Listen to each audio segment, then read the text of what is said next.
You are not prepared. You are not prepared.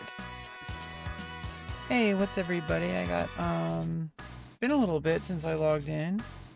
I didn't play at all yesterday. Things were a little bit chaotic for me. I got a ton of sleep. I slept for like 15 hours. Like after that last stream, I slept like the rest of the day. And then I slept like the entire night. Like later on in that evening, like I slept until like the late afternoon, and then I like was awake and stuff, doing some writing and all that kind of stuff. I'm doing like a fun, interesting like period of like my writing right now, where I'm writing privately. And then I'm selecting what to use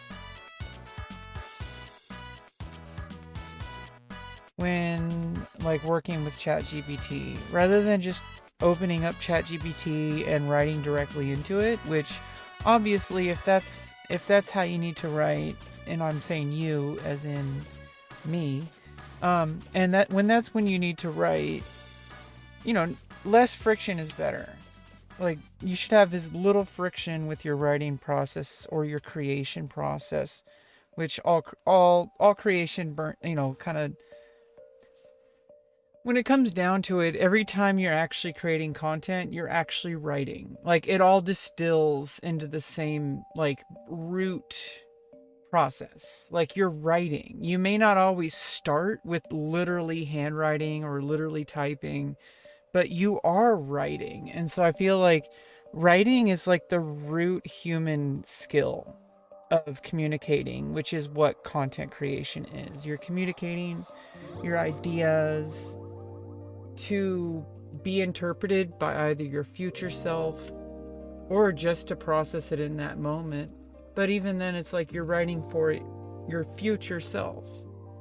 Nothing is ever exactly at that moment. Like, you're writing it for that moment, but that moment is like a millisecond in the future. So it's like you're still doing it for the next sequence. But what I think what happens is that no matter what, you're writing and you're creating a way to organize your thoughts, and then you create it so that you can better relay those thoughts to be analyzed and absorbed, to be parsed by humans and potentially machines, usually actually machines. But I think that we need to adjust like how we see content, and I think this is healthy, and I think that's why so many people are afraid of AI, is because it's not that AI is replacing humans, it's that AI is forcing humans to accept that we're not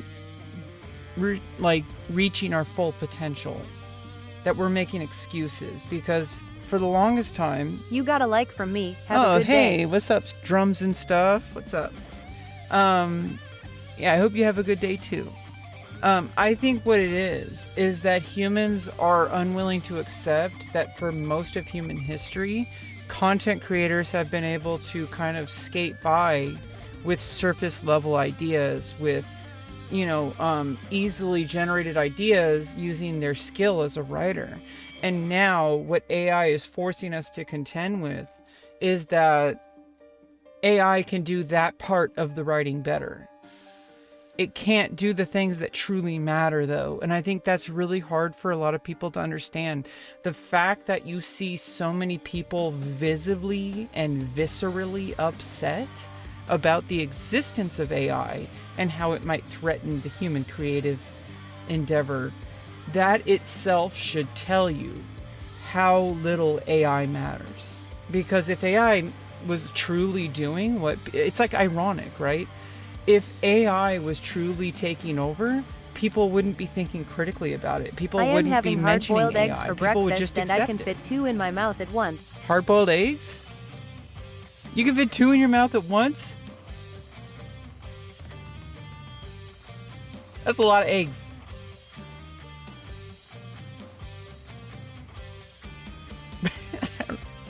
Yeah, so I think like what we should learn from like what's happening in the world right now. AI writes more creatively than humans. AI writes more creatively than humans. I think that's a false statement. I think what people mean by creatively, I think that's what needs to change. Our definition of what creation is needs to change, because AI can do a specific type of creation way better than humans. But why are we placing our value on things that a machine can replace? We should be placing our value on the things that a machine can't replace. A machine can't exist in our personal bodies that we live and we inhabit. We interact with other human beings. We have different values. It can only take what already exists and it can filter it through a machine. If it doesn't exist in the data, it won't exist for the AI. Only humans can create new data. And we're already finding there's the shitification effect. It's not even like a technical problem. It's an inherent issue with its own existence. And that's a good thing, because it's not trying to replace humans. It's trying to augment our abilities as a tool. And so I think it's really important that the more you work with AI, the more you realize these things. Like, people are afraid of AI, and it's because they haven't sat down with one. You haven't sat down with ChatGPT trying to use it in the ways that you fear. If you actually try to use it in the ways that you fear, you will notice how that this is not written by AI, so that we have a clear, truthful choice. Yeah, that's a really important part in this moment. That is a trend. But true authors aren't trend chasers, and I'm thinking about the future. At some point, people are going to have to accept AI. It's inevitable. AI exists. It already does. To claim that we need to fight back against AI, that's a fruitless endeavor. You may as well fight against like the changing of the seasons. Okay, like, I mean, yeah, maybe we can do that. Maybe we can have like we can create a Dyson sphere and we can completely control our planet's temperature and our planet's weather. But like, are we close to doing that? Probably not. But I think it's important that we realize that right now. Can't wait for Skynet. Yeah, Skynet Brothers. Yeah, Skynet Brothers in chat. Let's go. Releasing our power to the AI overlords. Let's go. Accept our fate. No, it's not about that. It's about there is a reluctance in human beings to accept that trends are not permanent. Because right now, the buzzword, the marketing right now is that we need to differentiate our work from AI. Jeff Bezos has stated that the future goal AI. is to have everyone rely on cloud computing, and no one owns their own PC will own nothing. Accepting AI will unfortunately come with giving up more rights. Yeah, but then, the fact that humans are even complaining about this should be a good sign. That's what I'm talking about. If we truly lost, we would not even be having this discussion right now. Do you understand? Like, as long as at least one soul survives. Yes, and it goes way beyond making us not think for ourselves, but the environmental consequences, and how marginalized communities are being impacted by nearby data centers. I think that's a short-term issue. It is an issue. Adam's it's a apple, real issue. Bass in the voice.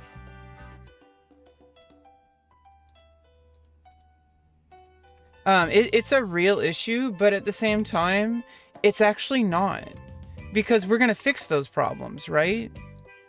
Like, that's a temporary problem. It's just like when you first have something that's new, it's gonna come at a cost. We have an actual, real, tangible energy crisis. We have a real, tangible energy usage problem with AI. And I think what people don't realize is that those problems are temporary. I know that people don't like to think about this. Hey, Beth, yeah. I know people don't like to think about this, but the world is run by humans. And yeah, some humans want power, but I think people don't fully recognize that as long as something is in somebody's best interest, They will not do things that go against that. Maybe in the short term they will. People who are chasing power, who are chasing trends, are going to abuse that. But I think in the long run, this is what every human is going to have running as a process inside of themselves, no matter how many billions of dollars they have. If you're new to rebeccaloran, be sure to hit that sub button and turn it to gray. Also hit that like button by double tapping y'all screen, please, and thank you. We'll take Scrappy Gaming. Yeah, I'm doing my part. Thank you for doing your part. I'm doing my part. Those who know, right? So this is what I want to get at. As long as people, especially people in my chat right now, the fact that you're so angry about AI existing, hold on to that. Not the literal anger. Not the actual like implications, because those are all assumptions. But what I want you to hold on to is this reality that as long as people are actually emotionally impacted by the statement AI is replacing humans, ironically, you are not being replaced. You are not prepared. The beast within, how you doing? So, like, accept this. That's what it means to be human. Don't you understand that emotion you have? That is human, and AI can't replace that. Unfortunately, morals aren't what corporations care about. They're obsessed with Mars and don't have a problem leaving Earth to shit and discarding it. Yeah, but no, here's the thing, is that reality is going to hit them eventually. The reality is that we're all humans, and eventually scarcity is going to disappear. And it'll be open sourced by reality, not by corporations. Corporations will have to adapt. You have to understand that their bottom line is what matters. They don't care about morality. They don't care. You need to understand this. They don't care about what you care about. But what they care about is their bottom line. And if what you care about affects their bottom line, then they're going to care about it. Do you understand? Like, and as long as enough humans fight back with, this is what we want. We want a life where humans are prioritized, where civil rights are prioritized, where humans' abilities to navigate the world safely and peacefully is prioritized. As long as we need to put our money where our mouth is. We need to treat that as our bottom line. We need to accept that corporations aren't going to change. So we need to use them as a variable. If they're not going to change, we should treat it like nature. You know, we're not going to be able to change them. But what we can do is we can say, well, we're going to change the variables we can change. Prove it with our spending, right? If you're spending your money on things that go against who you are, then that's where you need to start. However, I actually don't think that a lot of the things people are worried about are actually what matters. I think that the things that truly matter, hate from Texas? I mean, what's wrong with Texas? It's not really the Texans. It's Texas as a political state. That's a different existence. Those are two different things. I think Texans as a people are amazing people. They're very like social, very like, organized around the community. I think that's always what matters. You should always think about like what people are. And you see the worst of people, and especially with social media, you see the absolute worst of people, and you think that's the norm when it's not. When if you go outside and you just exist without trying to prove a point, without trying to say, hey, look, I'm having my camera out here. I'm going to film all these people doing things. It's like, why don't you just go out there and live your life? Exist and talk to people. You look like you genuinely care about people. Like with a soul. Stop trying to prove people are bad. Like, stop trying to make people corner into a place where they can only prove to you what you expect them to. I nutted right? in Renee Good's new face hole. You nutted? I do care about people your feelings because I care about you myself. Hear the name Trump? It's all rooted in my bottom line. Everybody gets up in their feelings every time they hear anything. So what I am getting is that we should shift this anger into hope. That's what we are. We're humans. The hope that is driven by anger. NGL, you kinda sound ignorant in some of your takes and even privileged. Well, I mean, like, Take you're 'em making out. a lot of assumptions about me, Nat. Like, I don't know what your issue is. Calm down. It sounds like you have an agenda and you're trying to push it on me. You're trying to bring whatever you're carrying with you into That's my a dude. chat, and that's cool. I like that. Hold on to that. That's what makes you human.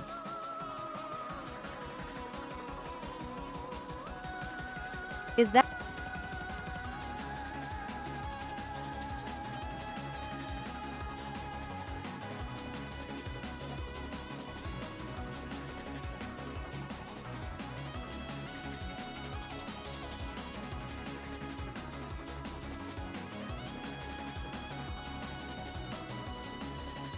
Yeah, I don't know what you guys are talking about. Let's play some World of Warcraft. Are you a man or a woman? I'm a woman. Proud of it. Proud vagina owner. Deal with it. Cry with it. Why don't you go cry in your pillow if you have a problem with my gender? You're just... I understand, right? People who are upset with, like, needing to categorize people into exactly what they need to be... You're upset with where you are in life, and you are alone and miserable. Testicles. And crying into a pillow about how alone and miserable you are. I have a vagina. Deal with it. Cry about it. You're just upset that you can't get laid. Like get the fuck off of me about it, you know? It's not my problem. It's your problem. Sounds like a you problem, buddy. Anyway, I'm happy and I love my life and I love my body. So I'm going to play some World of Warcraft. Prove it? I can't prove it on stream. I don't know what you want me to do. Show me your girl balls. The content's out there. I don't have girl balls. What the fuck? What even is that? What the hell is even that? Did you transition? Yeah, I spent about 6 years talking about it. You can go look through my past streams where I talk about it. But we're here right now in the present. Testicles. I mean, ResTuber really likes testicles. Let's talk about this. Do you guys know about this? Alright, let's get right into it. We need to farm some honor. LMAO girl balls. Did they change the honor yet? Let's actually go look. Let's go see what the prices are now. Girl balls. LMAO, That's gonna be. Damn it, We I need to make that into an and emote. 3 kids to get on then if I am supposed to be lonely. LMAO. Tell my wife and 3 kids. Well, I mean, here it has nothing to do with your material reality. I think this is where people get upset with themselves and upset with their life and upset with other people. Because if you're upset about other people, you're really upset at yourself. Honor prices remain the same, but honor gains are up. Honor gains are up. That's good. Show me them dirty girl balls. Show me. We need girl balls to be an emote. We need to own this. Okay. Hey, look, we have a actual level 58, totally not boosted shaman. Hell yeah. We need more high level shamans. So you're a dude. Sorry, man. Chopped your dick off. That's crazy. Awesome. That's Thanks a dude. for being high level. That's a dude? You're a dude. Oh, Jesus Christ, dude. You suck a fart straight from the tap?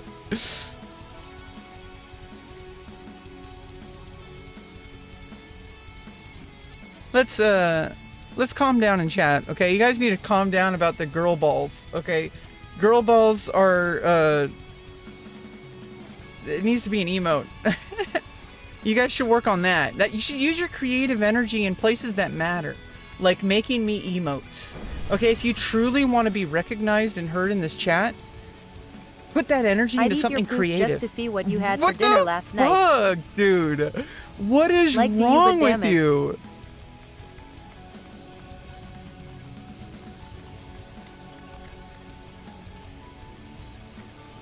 What is wrong with you? I chopped my dick. Well, technically I didn't chop it off. A surgeon carefully and very meticulously based in like 90 years of research and advancements, a careful reconstruction of my genitals that would exist in a way that is almost identical to what would have happened if my chromosomes had told me to assign me female at birth. That is kind of more accurate than chop your dick off. Like, I don't know why people think that that's what's going on. It's not chopped off. Like, if I just chopped it off, that's a completely different surgery. Like, that's called emasculation. Like if you sneezed, would your balls fall out, lols? There are no balls. I got my balls... First of all, I had my testicle removed. I had my testicles removed in 2022. Mutilation. And then I had a vaginoplasty. Yeah, let's mutilate these people in chat by removing them from the chat. Are you trans is not a transphobic comment, so we're going to reply to it. Yes, I am transgender. And now the question really remains, why does that matter? I am who I am. I'm absolutely gorgeous. I'm beautiful. And that's all that matters. I am female. That's what matters. And anybody who doesn't agree, cry about it harder. Okay, well, I have enough Alterac Valley Who cares? Marks. Exactly. Who the fuck cares? If you ban. I buy and trade. Well, I don't know why you're here then if you don't care. I mean, if you don't care so much, why are you talking about it? Right? You're mad at jokes. Why do you're assuming I'm mad.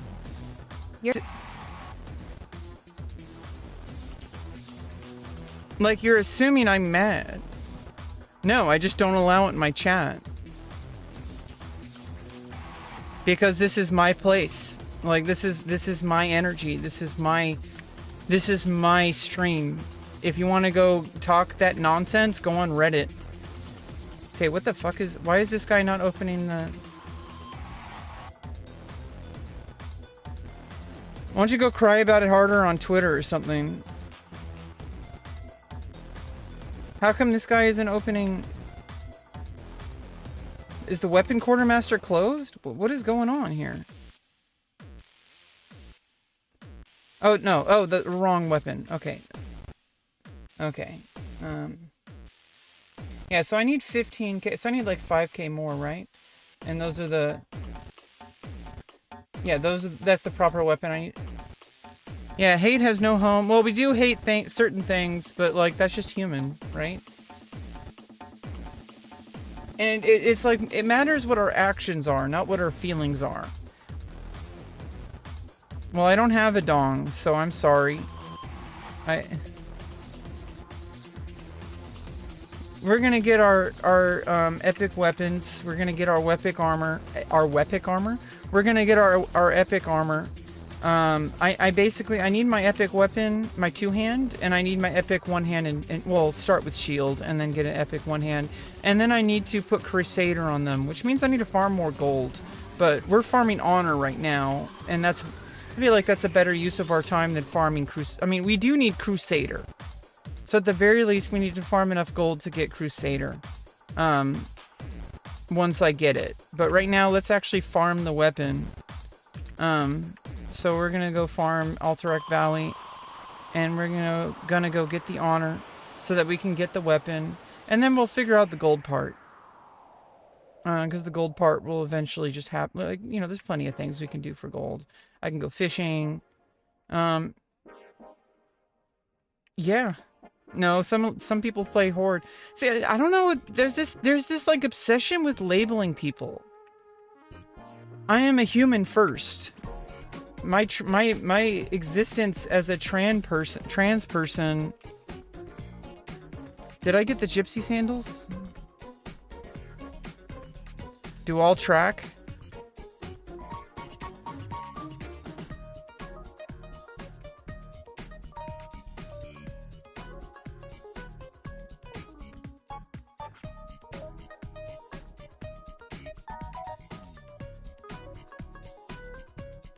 I guess I lost the auction. Okay, well that was understandable. It was probably outbid really quickly. I was trying to get those white sandals, the low level sandals, but I already am almost level 10 on my shaman, so I can use the level 10 white feet that I sent. So, and then level 11, I have a BOE with minor speed increase. So my shaman will be able to run faster. Okay, so let's, we have a lot of farming to do. Okay, we got 10k. Apparently they fixed the honor increase, so hopefully we can get it really quickly. Oh look, the shaman responded. I said, thanks for being high level, and the shaman said, you're welcome. Yeah, I know people are going to complain about boosters. We should want boosters. It means that more people are getting to high level, which means that they can get better faster. And I know people complain about it. They're like, oh, this noob, this booster. Get over it. You should look at the big picture. We're getting more players. That's what matters. Hey, Space Ducks! Yeah, happy birthday, me. Thank you, Space Ducks. Welcome back.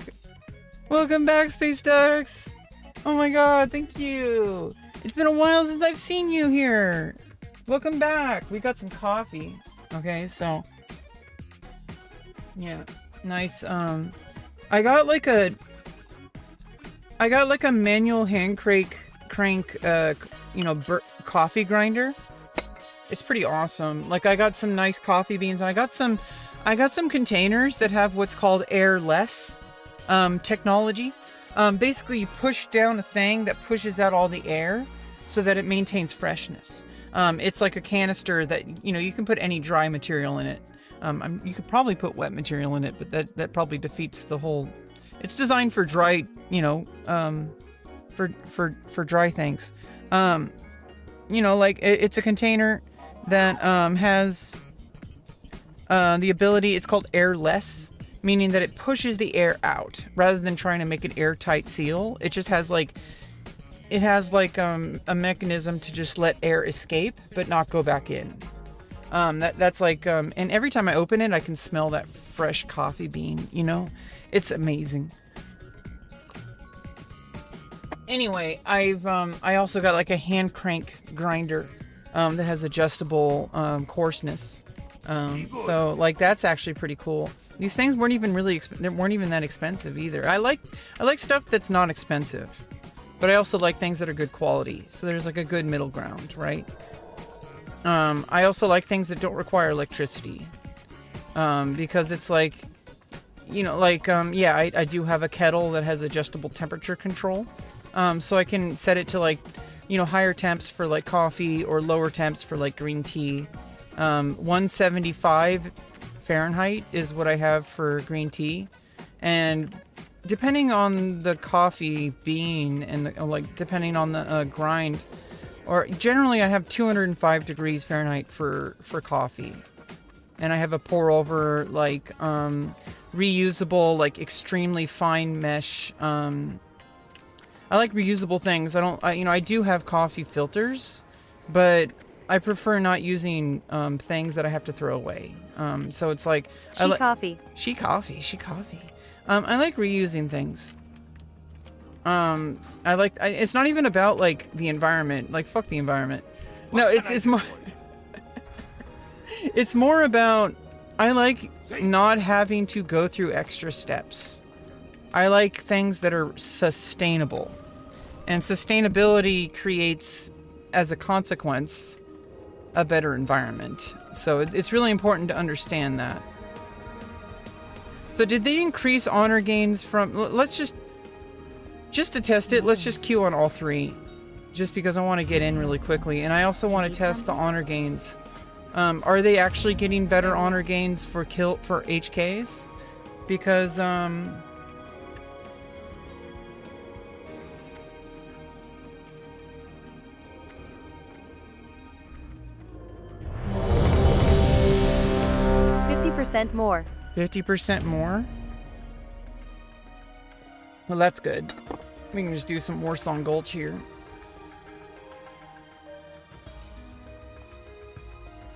I forgot to get sharpening stone. That's an oversight. After this, I'm gonna get some sharpening stones, because that's like a free damage increase without having to use a consumable. It's just it's just like a no-brainer, right? like maybe not an elemental sharpening stone. Those are like a little bit more expensive, extra crits. But I think having, well, I also need to respec after I get my two-hand sword because I'm spec to pole axe. Which I'm glad they combined axe and polearm because that's ridiculous that they did that. I'm going to respec to swords, to get that extra attack.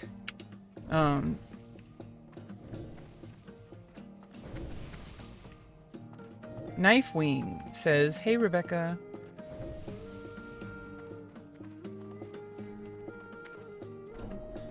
Yeah, you know, haters gonna hate, but, you know, I just encourage people who have, like, this kind of need to go... Because I've been there. I've been this person who needs to go comment on other people. Like, I do it all. It's human nature. People do it. Accepting that that's human and not feeling shame about it does way more than any amount of, like, you know, self-hatred that like, you don't need to stop doing things that you love. But I think understanding that, like, certain things are just human nature and accepting it. There's a reason why you opened up YouTube to go into somebody's stream to talk about negatively about them. And I think accepting why you're doing that is the first step, because there has to be a reason. And it's usually internal. There's something that you're not dealing with. And I encourage you to explore that in your journaling. Like, open up a journal and start writing about it. Like, why do I feel this need to go into a streamer's chat and harass them? What is it that I'm not telling myself? What is it that I'm not allowing myself to discover about who I am? There's something that you're doing, like, well, that you're not doing.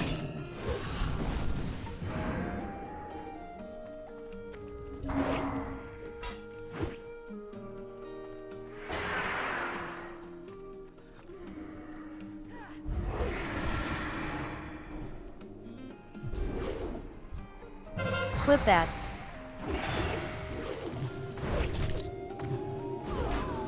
Yeah. Yeah, let's put a marker in the stream. Marker, clip. Oh, marker, clip that. Okay, yeah. 32 minutes, 38 seconds. Okay, yeah. We need to get that on clip. We need to put that on YouTube Shorts. That's basically the thesis of my channel. There's something you're not exploring. Because I know this because I've gone through it. I've been there. I've been the commenter. I am the commenter. I am you. The reason you're saying these things is because you're mirroring me. You're doing the things that will lead you to understanding. Follow it. Now, it doesn't mean it's good that you're doing that. Because you're harming yourself, but you're also harassing people, which is just socially, like, damaging to your community. Because I am part of your community. We're all humans. We're all part of the community. There's no, like, you know, you're less valuable than me, you're more valuable. Like, nobody cares about that. You matter just by existing. And I think it's important to recognize that just because there's people who are acting nasty doesn't mean they're not valuable members of the community. They're potentially meaningful members of the community. They're potentially people that are going to give back to the community, maybe even more than we realize. I think it's really important to give people that opportunity because anybody can change who they are. There are people who, you know, rehabilitation can happen. Have a good day. Well, thank you, Enrique. I hope you have a great day too.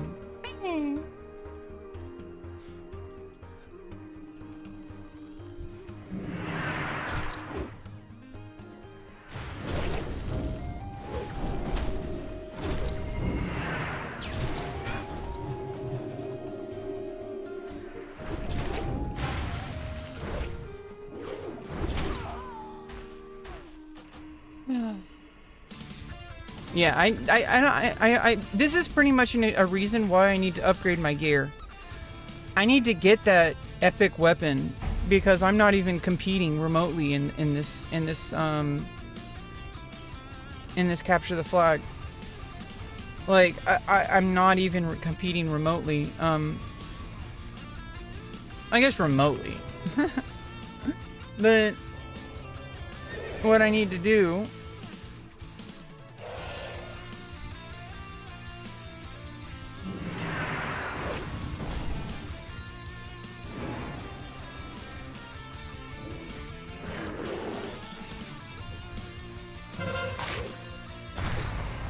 sneaky boy.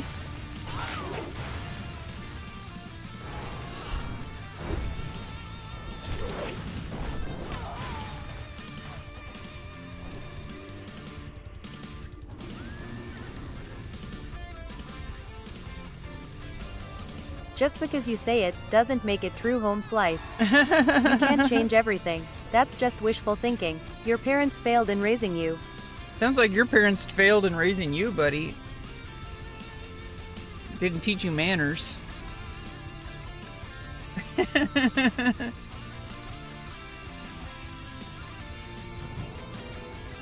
Yeah.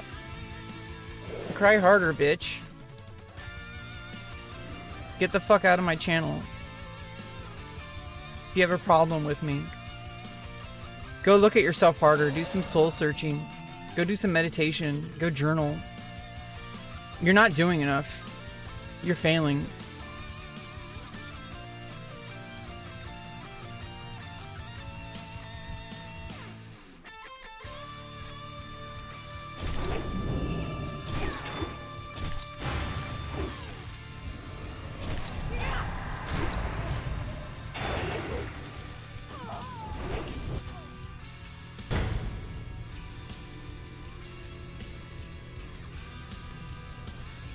Yeah, I have analysis and experience and data to prove what I'm saying is true. I'm not just saying it. That's what people don't understand about me.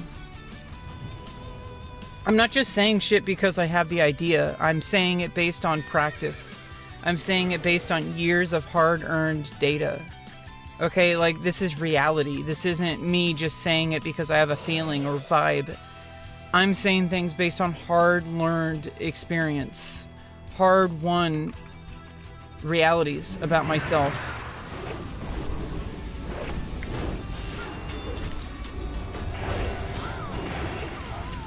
Jesus Christ, I fucking suck. God damn it, I'm a loser.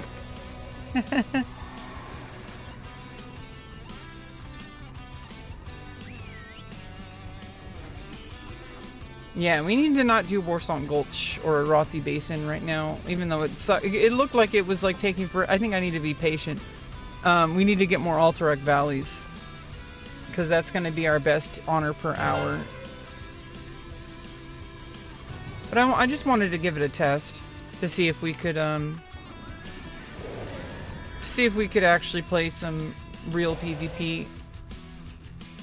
We're not there yet. We don't have the gear for it, let alone the skill. But we can't have the skill won't make up for gear, you know. And then I'm not going to be able to. And ironically, I'm not going to be able to learn the skill if I don't even have the gear to actually properly compete.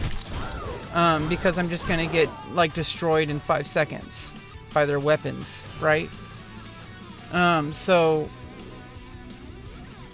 because they have better weapons than me, they have better armor than me. So it's like, you know, I need to actually get the gear. So we can't farm honor here. You know, you have no power here.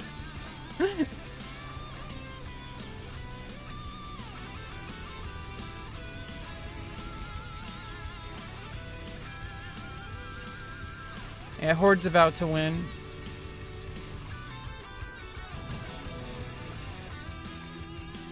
Yeah, I think also there's a lot of bots too. I think that's also really important because, you know, there's a lot of people who are going to be like really hateful, but they're not even people. They're just like some bot engagement farming because they think for some reason that that's important. They think for some reason that that's a valuable use of their time. When it's not, you're wasting your life. You think that buying some bot is gonna make your YouTube channel grow or some bullshit. You're a loser. You're a loser and you're always gonna be a loser as long as that's your attitude. Change your fucking life, dude. Anyway.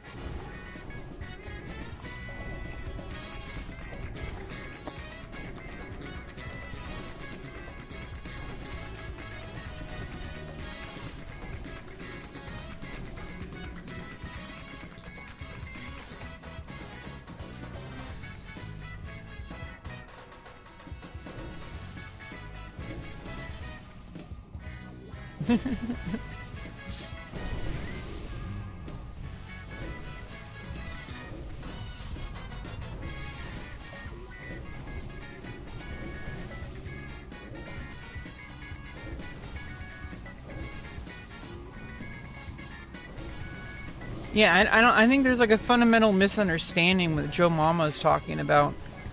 You can't change everything. Your assumption is that I'm trying to change everything. That's where you're wrong. You're already wrong. Everything else that you've determined based on that belief is already wrong. How am I supposed to take anything you say seriously when you're not even doing the bare minimum work to understand what I'm trying to say? You don't respect me. You don't understand anything that I'm trying to say. You're not truly giving me the benefit of respecting my intelligence, respecting my research, respecting my data. You're not doing any of that. So why should I take anything you say seriously? Because when somebody says something that's extremely based on whatever bullshit they're dealing with, instead of actually listening to who I am as a person and listening to the weight of my statements, instead of giving me the absolute worst, you're taking what I say and you're filtering it through what you think I'm trying to say, rather than listening to what I'm actually saying. Because you're going through a script. You're going through a list of things that you expect me to be saying, because first of all, being a trans person, it's an immediate flag to people that you're basing your opinion of me based on what you think I am rather than who I am. Because you're prejudiced. You're literally prejudging. You're seeing me as a label and not as an individual. Because you have had experiences where you've interacted with trans people and you think that we're a monolith and you think that we all think the same thing. And you think that every single experience of trans people on the internet or in real life is indicative of a pattern that is not there. There are realities we live with, but why don't you listen to what we're saying? Why don't you believe us? Instead of saying, oh, you're just making this up. That's what gaslighting is. You're telling me what's true when I already know what's true. You're trying to make a reason for you to be right and me to be wrong. And whenever you operate on that level, you've already lost. What game is this? This is World of Warcraft, the Burning Crusade. On the Anniversary Realm Nightslayer. And we're doing some PvP. This is technically PvE, quote-unquote PvP. This is Alterac Valley. We're basically just farming honor here. We need to go do the objectives. We do the objectives and you win by beating the boss. And the other faction is trying to do the same. And whoever gets there first. Is this World of Warcraft? This is World of Warcraft, the Burning Crusade.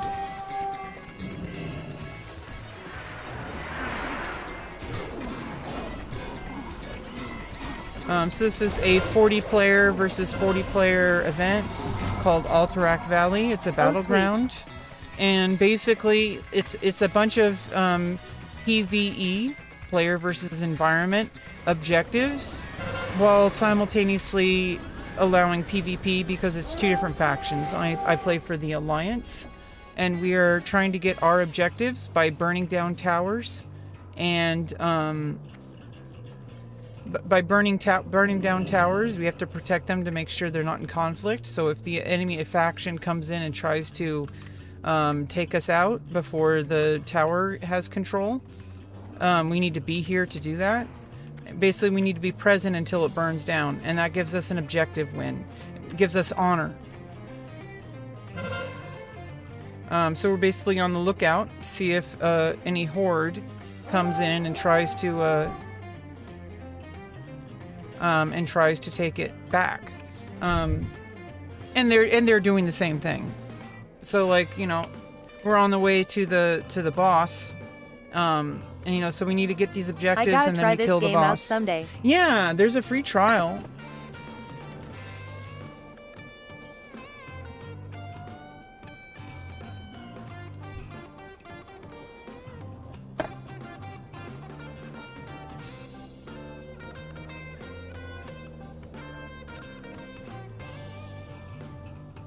Yeah, I think, like, you know, it's really telling. Oh shit, we need to...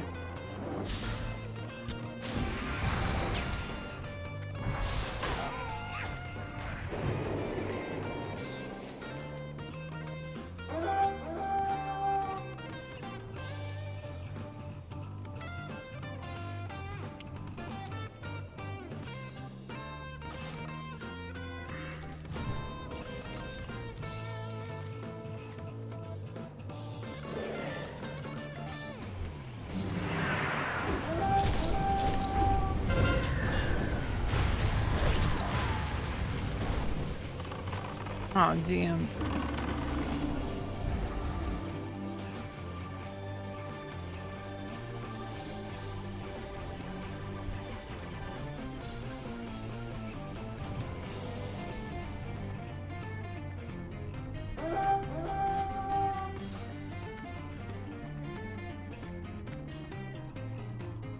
Nope. That's the exit.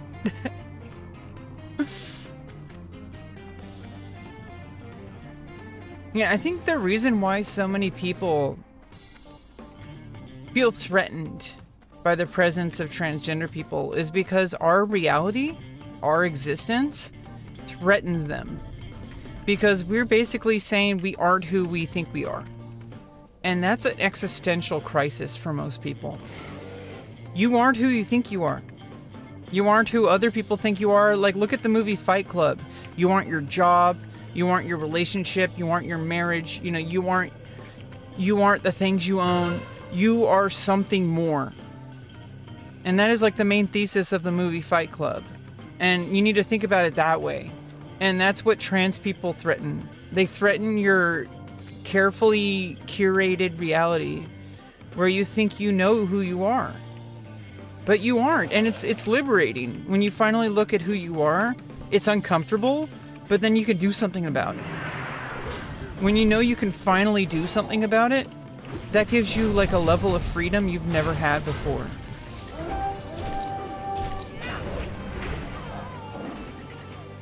When you finally know that your actions matter, that you can change who you are, that you, at a fundamental level, you can change even your body. You can change what your body looks like. You can change your body chemistry, your hormones. You can change these things. And people have a hard time accepting that because they want to think that they are the things they own. They want to think that, because it's easier. It's easier to accept that your reality is socially described and rather than internally described.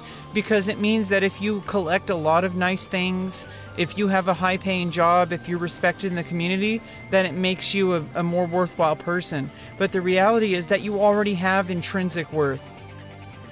Now, what you do with that is up to you. You already have intrinsic worth. You don't need to prove anything. And that reality is terrifying. Because it means that nothing you do matters, but it matters. It clearly does. Otherwise, you wouldn't be so upset about it.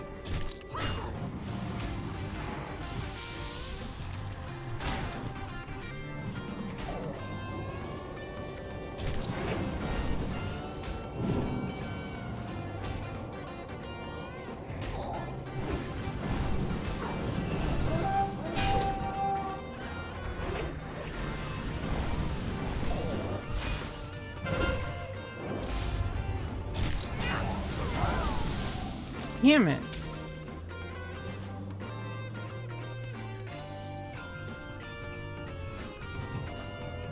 Well, at least we're farming a lot more honor than before. Like, we've already got a couple hundred. Before, you would get, like, 2 honor per kill, you know?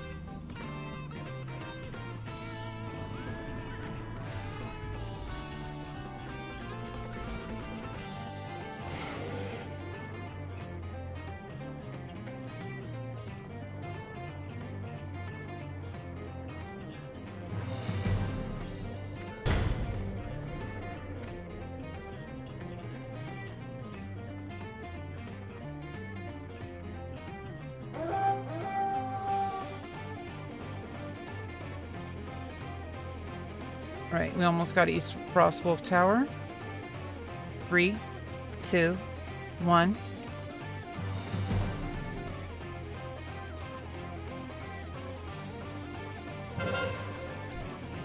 Oh, there we go. We won.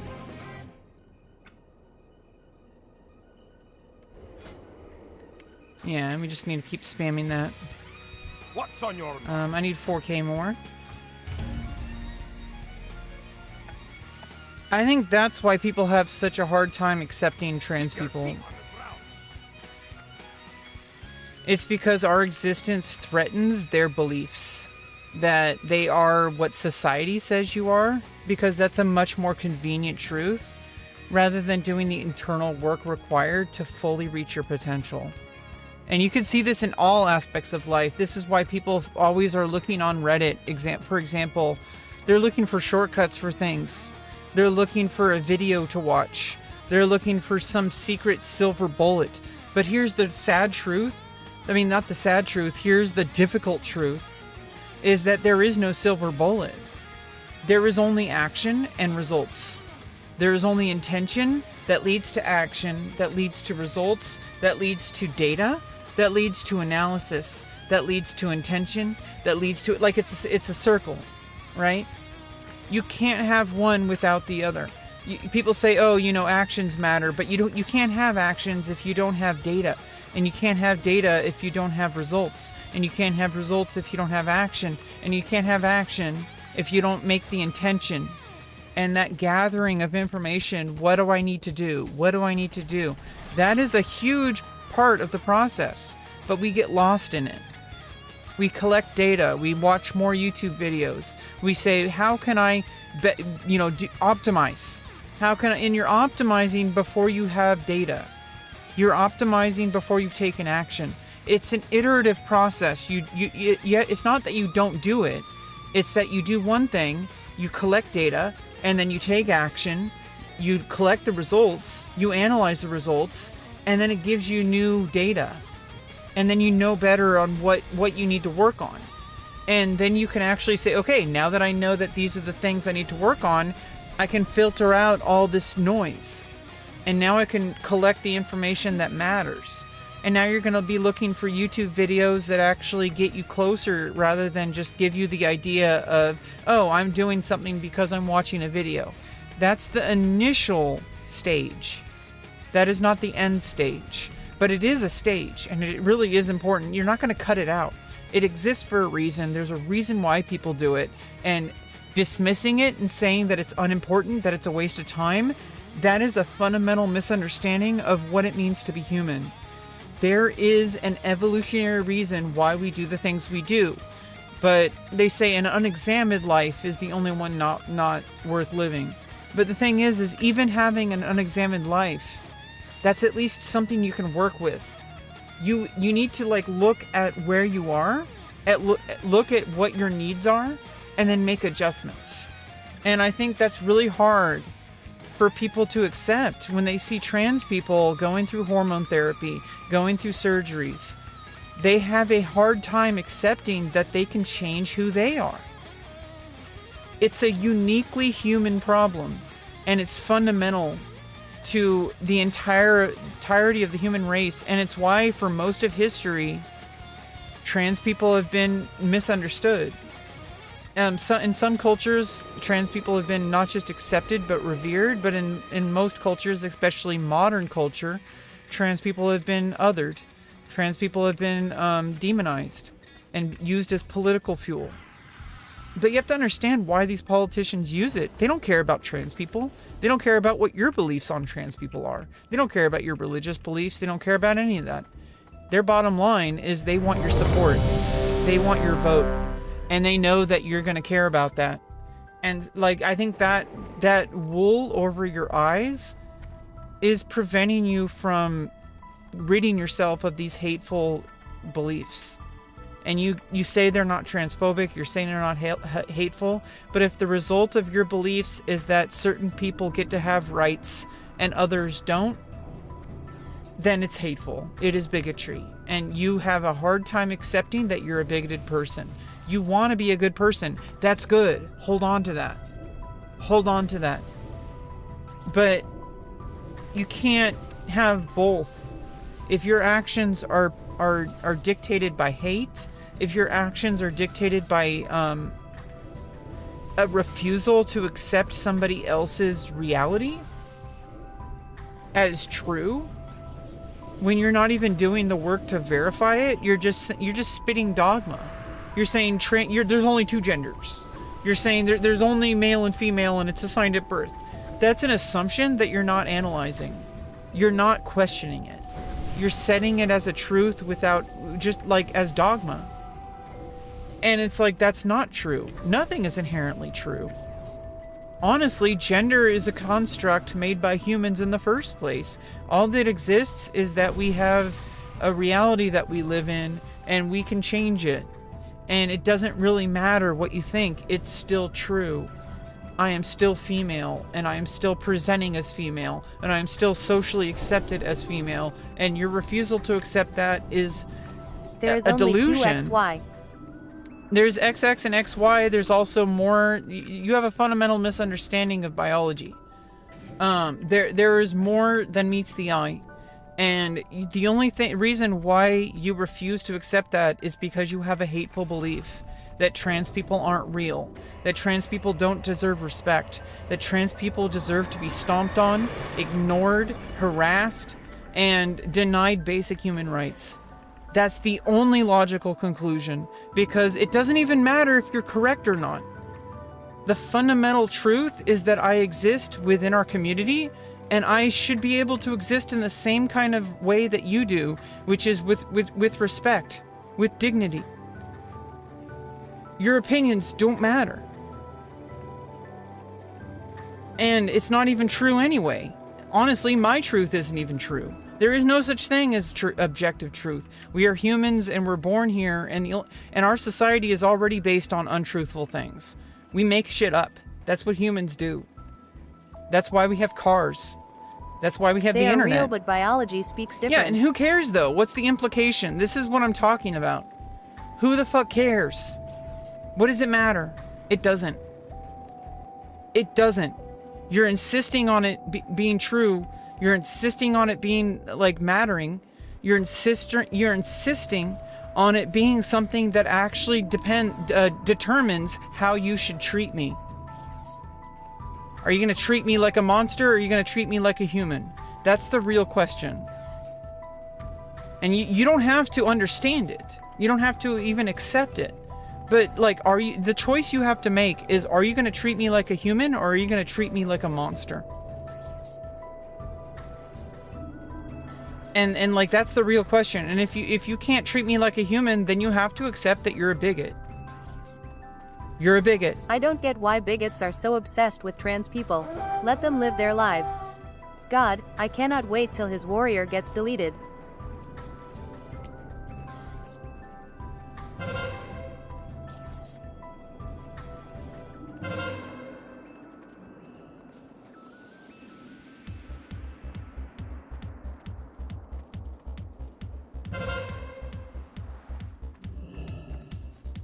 Yeah,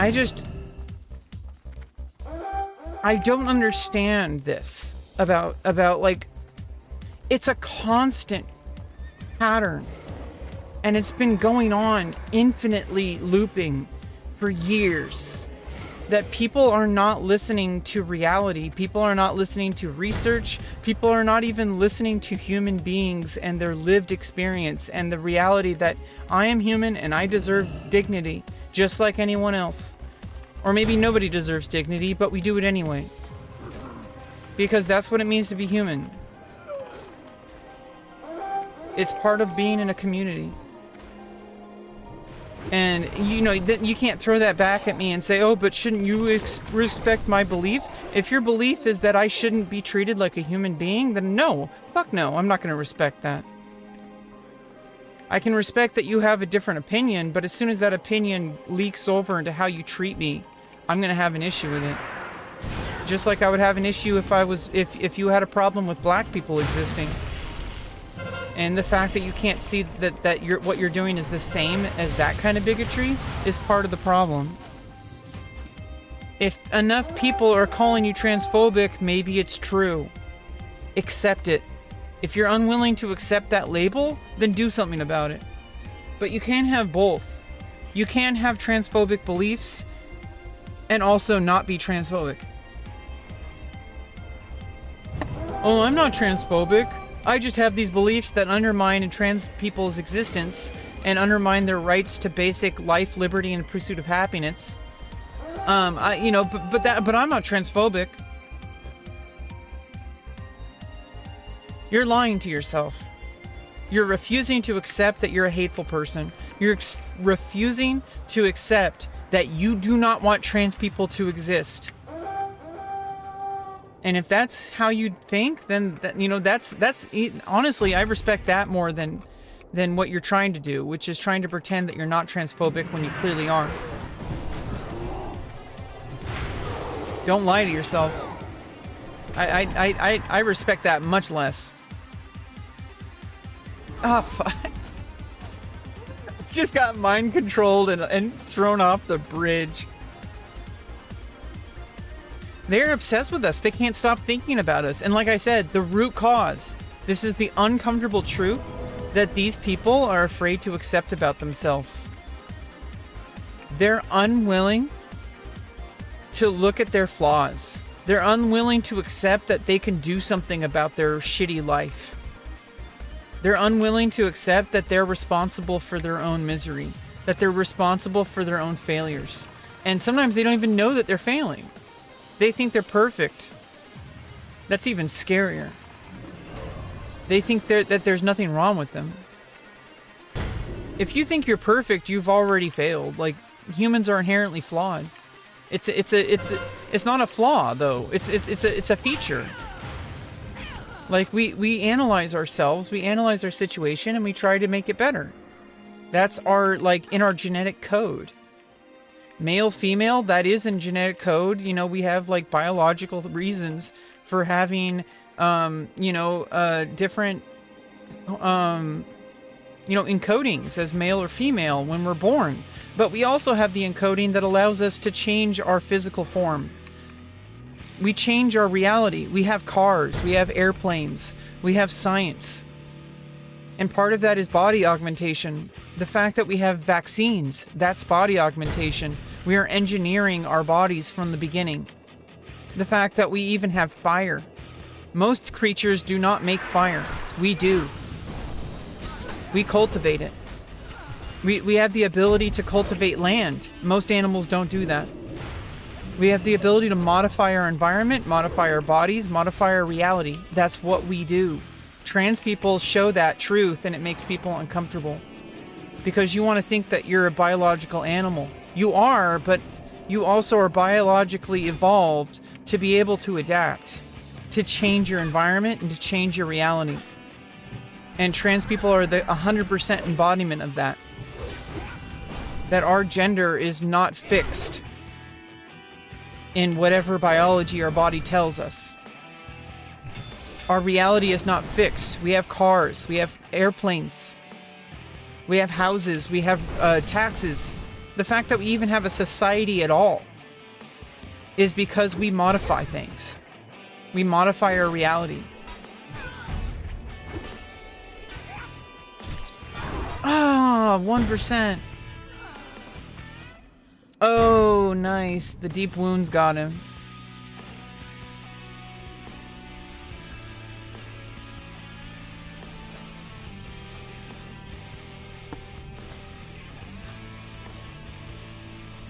And people can complain about what I just said all they want. If you investigate what I'm saying, you will find it to be true. Look at all of human history. Look at the human accomplishments we've had. We are engineering ourselves, and it's not new. It's not a feature of technology getting out of control. Technology exists because we've created it. It is an extension of us. AI is an extension of us. It's LLMs are trained on human writing. It's trained on data that we created. It's a reflection of ourselves, and it makes people uncomfortable. So just like trans people, AI also makes people uncomfortable because it shows people a reflection of what is. and they don't want to accept it. But, you know, acceptance is the first step of actually being, and then we can actually change it. Because that's what humans do. We change things once we understand them. You're incomplete. That negativity you feel about yourself and about the world around you, you're incomplete. You lack investigation. You lack analysis. You're not there yet. And you're never going to be there. It's an infinite algorithm. And it's part of what makes life worth living. And it's what makes us alive. It gives us a reason to get out of bed, that there's always something more. There's always something unexplored. There's always something new. And all the things we do, it's just part of the bigger equation. Me playing this video game, it's not a distraction from life. It's a part of life. I am processing things as we speak. Not just because I'm streaming, not just because I'm talking. But even if I wasn't streaming right now and I was playing the game and I was completely invested in it, I was 100% focused on my gameplay, your brain doesn't stop working just because you're not actively thinking about things. In fact, that's a feature. Your brain processes information sometimes even deeper when you're not trying to. It has background processes. It's a feature. It's not a flaw. It is how our brains evolved. It needs to be able to process things without our trying, because if it didn't, we wouldn't survive. So if you're alive today, congratulations, you're the strongest human alive. Because as long as you're alive, you're proving that you deserve to be here. You're not a failure, you're a succeeder. You won by surviving. Because other species die out, but you haven't. Other people have died, you haven't. And it's not even their fault either all the time. There's so many factors. You don't know all the factors. Stop pretending to know all the factors. You could say it's one thing, it could be a million things. And it doesn't make somebody weak. And I think this insistence that somebody is weak simply because they don't believe the same things you do, like that's an inherent falsehood. There are so many factors you can't calculate. Don't even try. Not even AI can calculate it, and it's literally designed to be able to calculate data. Stronger, like in a superhuman fashion. It's stronger humans at pure calculation of data. But we actually don't even know if that's true or not, because what if humans actually are capable of analyzing data faster, but we don't really understand it the same way that we think we do. Like, we process it, and we dismiss all the things that are irrelevant. But the fact that we do that in the first place, and we're not even actively thinking about it, we're not even actively able to name it, that should tell us that our brains are processing it at probably even more superhuman of a level than AI. That we're able to distinguish what data actually matters without even knowing inherently why. That's because our brain is processing it without our conscious effort. Our brains are more powerful than we realize. And I think this what AI is teaching us. Oh, thank you, Doppel. What AI is teaching us is that I think like people are afraid that AI is going to replace us, but I think it's a huge indicator that AI is not going to replace us, because if it truly were going to replace us, we wouldn't even be asking these questions. Hey, water is liquid. We would not be asking these questions. We would not be angry about these things. We would not have emotional responses about the existence of AI potentially replacing us. Ironically, that proves that it's not going to replace us ever. Because if people are that emotionally triggered by AI existing, that itself is an indicator that it's not going to replace us. If it truly were going to replace us, we would not even realize it. We would not even care. We would not even notice it. It would have happened already. You're not being replaced. You're being shown a mirror. And what you do with it is up to you. It only mirrors back what you put into it. And if you put it into it garbage, it's going to spit out garbage. If you use it as a tool and you use it to direct your thinking, You're using it in a way that's going to strengthen you. You're using it as a mirror to reflect what you are, and you can look at it more objectively. And sometimes that's really uncomfortable. But truth doesn't care about your comfort. Facts don't care about your feelings. Okay? The truth is, trans people exist. We have always existed. And now we have more scientific processes to affirm and make our lives more meaningful. Through surgeries, through hormone replacement, through giving ourselves time. There's so much more to learn. There's so much trans people can offer society.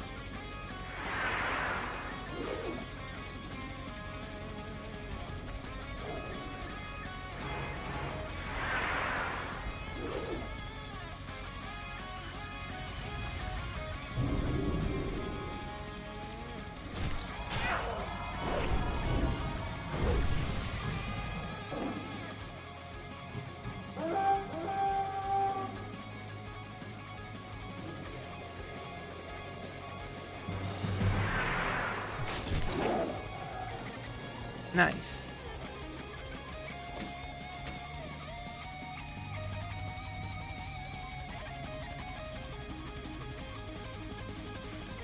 Got him.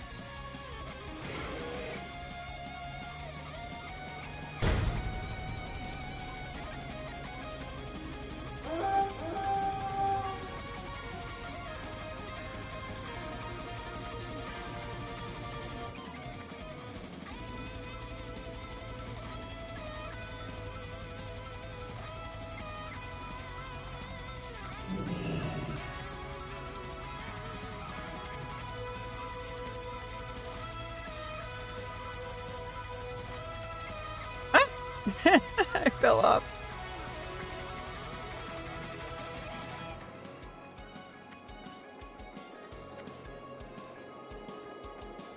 Yeah, the more I delve into how AI works, the more I work with, and I'm learning by doing, because I'm working with AI. I'm creating a project to analyze my handwriting so that I can have more ways to analyze my thinking. I'm analyzing my handwriting so I can transcribe it into digital format. And then I'm interacting with it and interrogating my own thinking. I'm using it as a reflective tool so that I can better understand my own thoughts. And the more I work with AI, the more I realize how we're not going anywhere. Humans are not going anywhere. We exist and we're not going anywhere. In fact, my understanding of AI, my work with AI is only further proving that. It's not making it weaker, it's making it stronger.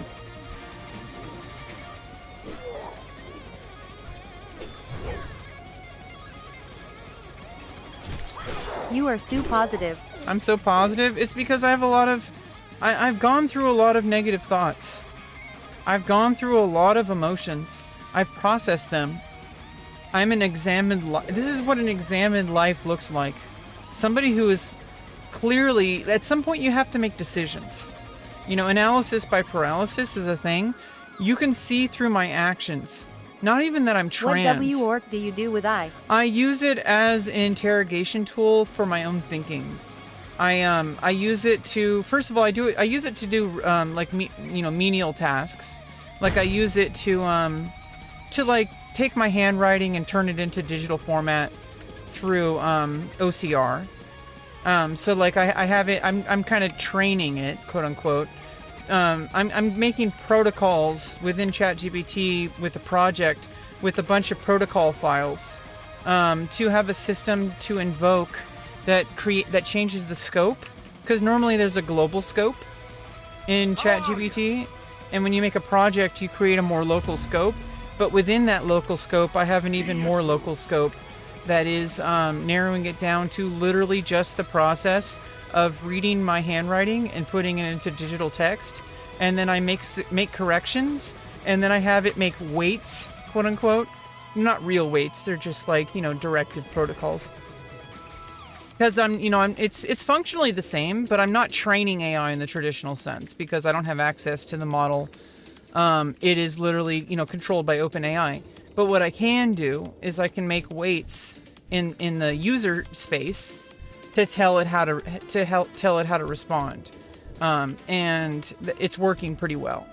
And I created a system that allows refinement by, I wrote a bunch of test data. I had to do a bunch of handwriting drills to have it, study my handwriting and create rules for transcribing so that it doesn't have as many errors.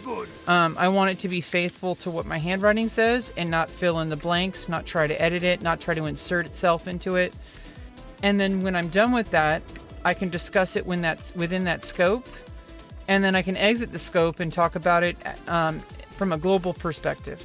I talk to the AI a lot about how I think and about how I process things. And then I ask it questions to investigate my thinking. And a lot of people have a problem with that because they think that AI is going to ruin society. And my point that I'm trying to make is that a lot of people who are making these claims have not even attempted to work with AI. If you work with AI for any significant amount of time,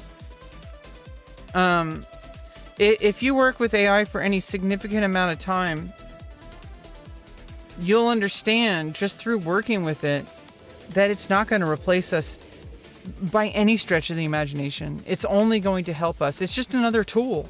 That's all it is. And it can be dangerous, but in the sense that anything can be dangerous. Surrounding yourself with people who only, creating echo chambers can also damage you. It can also protect you in a certain way. Sometimes having an echo chamber is good because it helps you understand your way of thinking.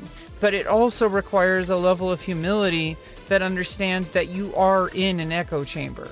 And you have to actually accept that you are if you want to not overcome it, but if you want to understand things from a more objective viewpoint, if you want to challenge your beliefs, you have to be able to step outside of that echo chamber as well. So in that sense, echo chambers already existed. And AI is just a supercharged artificial version of that. That's the only difference. It's not something new. It's something that's existed since the beginning of human society. People have had AI way before AI existed. When people say AI, what they really mean when they're talking about the dangers of AI is they're afraid of echo chambers. They're afraid of offloading our thinking.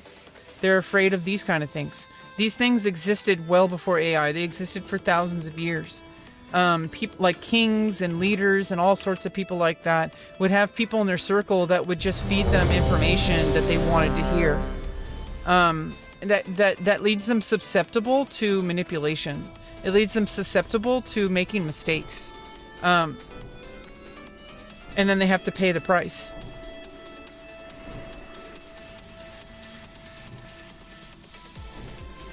So that's like the problem that is happening with AI. No blue-collar job will be replaced. That's true too. And even if like robots replace it, somebody has to build the robots, like create how they work. They have to maintain the code. AI can't take care of itself. If an AGI starts happening, somebody has to still oversee the AGI to make sure that it's acting in humans' best interest. Because a human is a human and an AI is an AI. That will never change, no matter how advanced AI becomes. Even if AI becomes sentient, it'll still be a different species. Even if it's like sentient and it has its own consciousness, and all that kind of stuff, it will still not be human.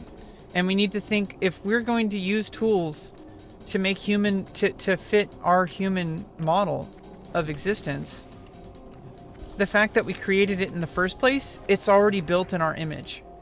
We trained it on our own information. We trained it on our own data, our own way of thinking. It's already a reflection of who we are. And it's no different, and it can be dangerous, but like, so can a hammer. So can a drill. Supply chain logistics, creative sales jobs are safe. Yeah, everything is safe. Now, the only thing that's not safe are extremely low quality effort, like creative output, because AI can, create low quality creative output insanely fast, infinitely. But why should you be doing that? Blue-collar jobs will be replaced. Factory jobs like at Amazon, picking up an item, putting it in a box, is already getting replaced. Yeah, exactly. Stuff is getting replaced by robots and AI 100%. But humans will adapt. Why are you putting those kind of work as your identity? You shouldn't be wanting to do that kind of work. Humans should be doing different work. We need to be doing what humans are good at. We need to be maximizing our human effort. Finding what that is. That should be our first task. And that's why we need to inspect ourselves. Inspect our identity. Inspect who we are as people. The work of philosophy. The things that people have been doing for thousands of years. The ancient Greeks. Socrates. Plato. Demosthenes. Kant. Love you. Hey, instead. Love you too. The work that humans do is the same work that we've been doing for thousands of years. Which is trying to understand who we are and why we're here. Manpower handling jobs are secure, cause blue-collar people find bugs in applications that track them, and if there are no human to track, companies will face huge loss. Yeah, people will adapt. The job will change. Humans are not going to be replaced. Tasks are going to be replaced. And we can redelegate human tasks. You can say, hey, like, instead of you spending 8 hours a day doing menial labor, how about you spend 8 hours a day, like, you know, making better use of your time by inspecting the quality of that labor. People destroy delivery robots and steal the item. Yeah, exactly. People are just going to take baseball bats or whatever and destroy delivery robots. And destroying property is a much less harsh punishment than hurting a living, breathing human. Okay? Humans have more rights than machines. Okay? And so there's much more social repercussions for doing those kind of things to a human than people are not going to be as harsh. You know, people already are pretty harsh to humans, and that's pretty bad, but it's less likely to happen. That's like the important part to remember. You're not going to solve 100% of the world's problems, and I feel like a lot of people have this issue where they think that things need to be 100% solved in order for them to matter. And it's like, no, you can get part of the way there. That's fine.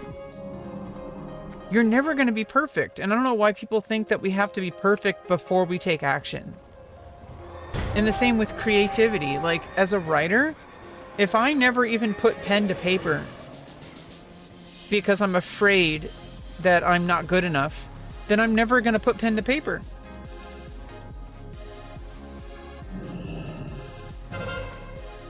Plain and simple. And so basically by putting pen to paper, I'm already taking action. I'm already writing down my thoughts. And when you're writing them down, it means that you can work with it. And the work isn't finished, but at least you're starting. And you're doing something that's required, which is putting down your thoughts into a medium that can exist outside of yourself. Just like AI, you're basically putting it in the same functional realm. It's an external thing that is no longer a part of you. And that's good, because it means that you can focus your attention on more important things. It doesn't mean they're not important, and I think this all or nothing thinking is what led us to these problems we have in our world. People think that there's either one thing, and that if you have one thing, it means that the other things aren't allowed to exist. You can have so many things existing simultaneously. I will replace software developers, but what will AI do if I hack the API? Exactly. Humans are going to hack the API, change it. And what if an AI gets changed and it's unable to assess itself anymore properly because it's been hacked? So that means that humans need to oversee it to make sure that that doesn't happen. You're not going to stop it from happening, but you can minimize it. And you can also be able to fix it once it happens. Fail-safes. Humans are always going to be necessary. And this insistence that like AI is somehow going to replace us, you're focusing on the wrong problems. Stop thinking that AI is going to replace you. Instead, focus on your energy on what you need to do. Because there's so many things you can still do, even if AI were to technically replace us, even if that were hypothetically even remotely true. Well, what is complaining about it going to solve? It's not going to do anything. It's only going to make you feel miserable, and you're going to hate yourself, and you're going to hate your life. Focus on what you can do, not what you can't do. Yeah, determine where your weaknesses are and what your strengths are. But, you know, like, if you're doing that at all, you're already succeeding. Because in the end of the day, even if you're an artist, you're a writer, you're a drawer, you're a digital artist, you're a physical artist, whatever. You are not going to be replaced, because even if you were, it's still just another piece of art that exists, and it has nothing to do with you. You should focus on your own shit. Focus on your own work. You're not trying to compete with AI. It exists. In the same way, you're not trying to compete with other people either. Yeah, there is a market, but that's always been the case. And AI is just another factor. It's just another part of the market. You're not competing with AI, you're competing with things that already existed, which were other products that are not yours. And you should focus on making your product better rather than complaining about how much competition there is. Because even if it's true, which some of it is, I'm not saying it's not true, even if it were 100% true, the only thing that matters is what you're doing. What are you doing to improve your product? Cause humans are creative and AI is just robot. They are good at following commands and solve existing problems the way it is solved already. It can't solve any new problem. Yeah, no, I mean, I think it can, like, create new insights, which can help us solve problems. It might bring things to light that we didn't know existed. That's the potential for it to be advantageous for us. It can show us things that we might not even be aware of. Because it thinks in a different way, because it computes things in a different way, and in some ways, significantly faster. But also, we don't know what the limits of the human mind are. Our science has not completely understood how our brain works. AI might only be like 1/1,000,000th of what human potential is. Like, the machine, it looks faster. What if we are already faster? What if we have always been faster? What if machines are only a fraction of our power? People don't always consider that. It can do certain things with the appearance and give it the appearance of more efficiency. It can give the appearance of faster, but that's only, there's multiple things to consider in what actually qualifies high quality. Because we can look at the technical speed. It can calculate numbers. It can be better than average humans, not better than elite thinker.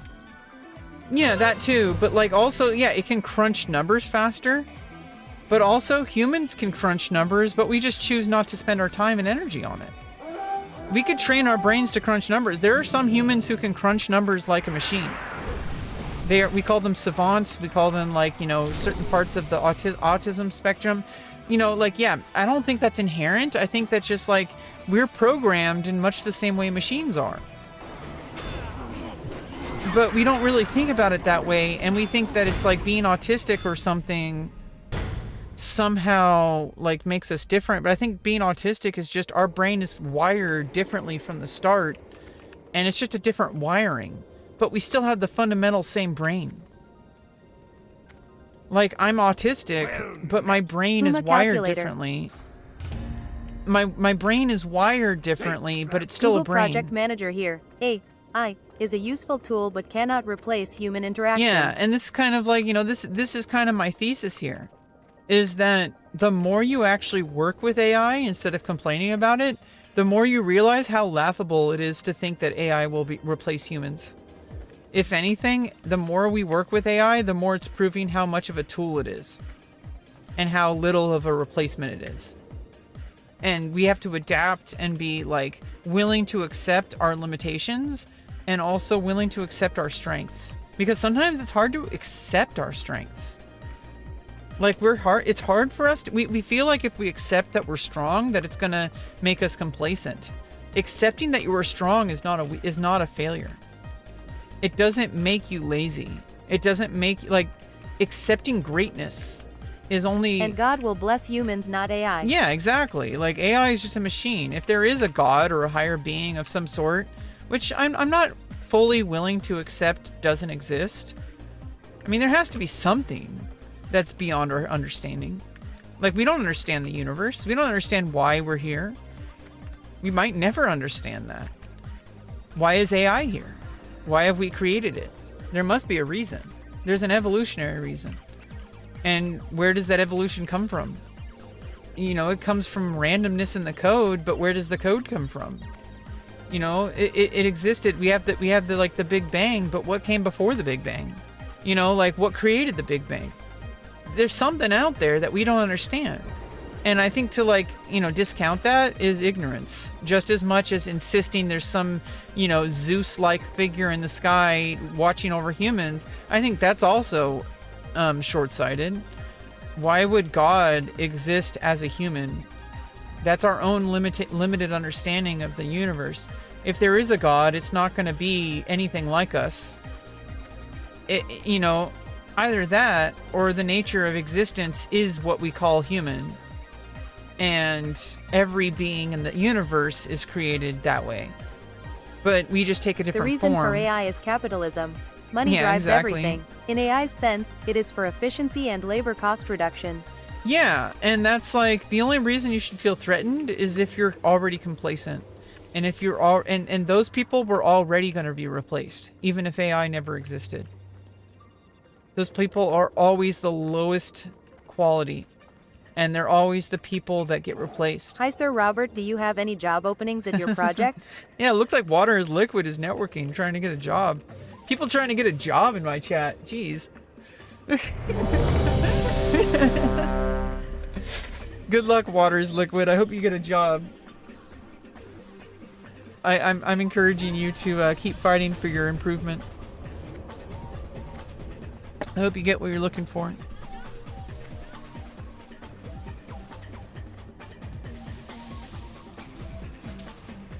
All right, 2.5K away from our first epic.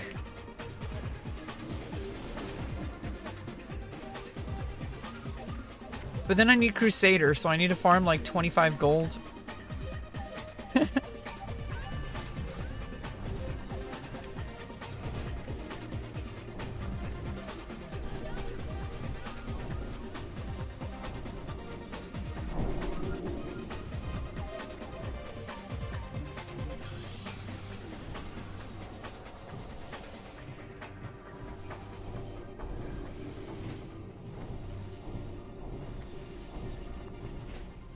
Thanks, Rebecca.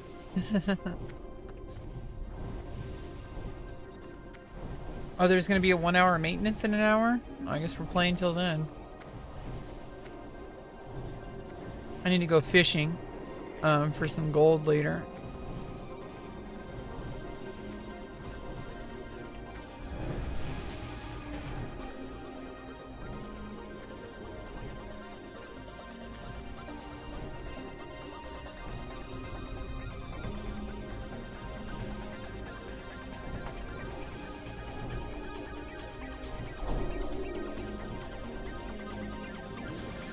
Yeah, maybe I should go to the main boss group this time instead of sticking around the towers too long.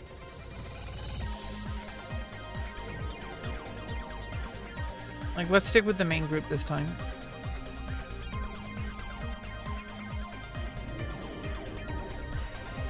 Or we'll see what happens if that changes. Rebecca.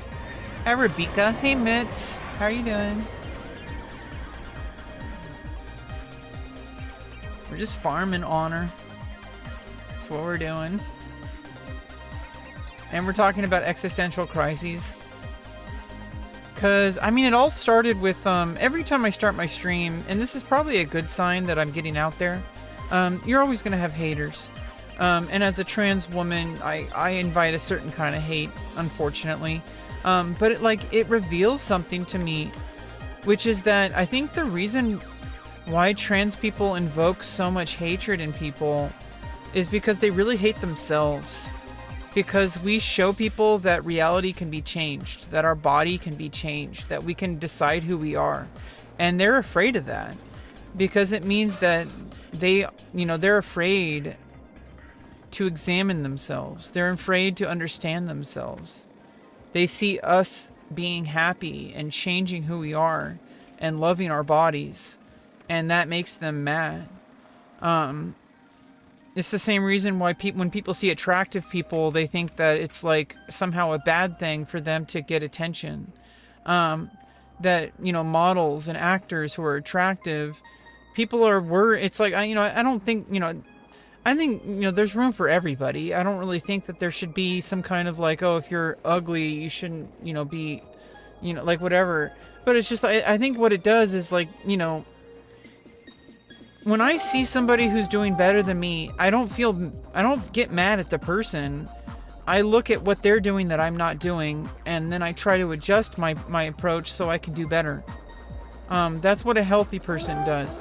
What a lot of people do is they see somebody who's happy, they see somebody who's taking action, and they're saying, oh, well, you're not allowed to do that because then I have to admit that I'm lazy. Then I have to admit that I'm not doing enough. I have to admit that I'm failing. And they don't want to do that. They want to think that everybody else is the problem and that they're perfect the way they are, because it means they don't have to work as hard as they should. They want everything handed to them.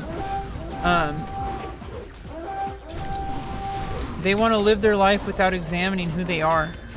They want the easy way. But life isn't easy. It's never been easy. It's always been difficult. It's never been cookie cutter straightforward. Okay, that's a lie people tell themselves, based on what makes them comfortable. And I think that unwillingness to accept reality is why people hate trans people. Because we show people the real reality is that life is more complicated than we think it is, and our reality can be changed if we take action. And we've always done that. It's not even just about gender or gender expression or biology or anything like anatomy. It's not about that. Humans have always done this. We create vehicles, we create systems, we create agriculture, this is what humans have been doing for thousands of years. And trans people, transgender medicine has been around for about 90 years, since the 1930s. And it got cut short by a certain hateful fascist regime. And as a consequence of an overall, terrible event, it was part of it.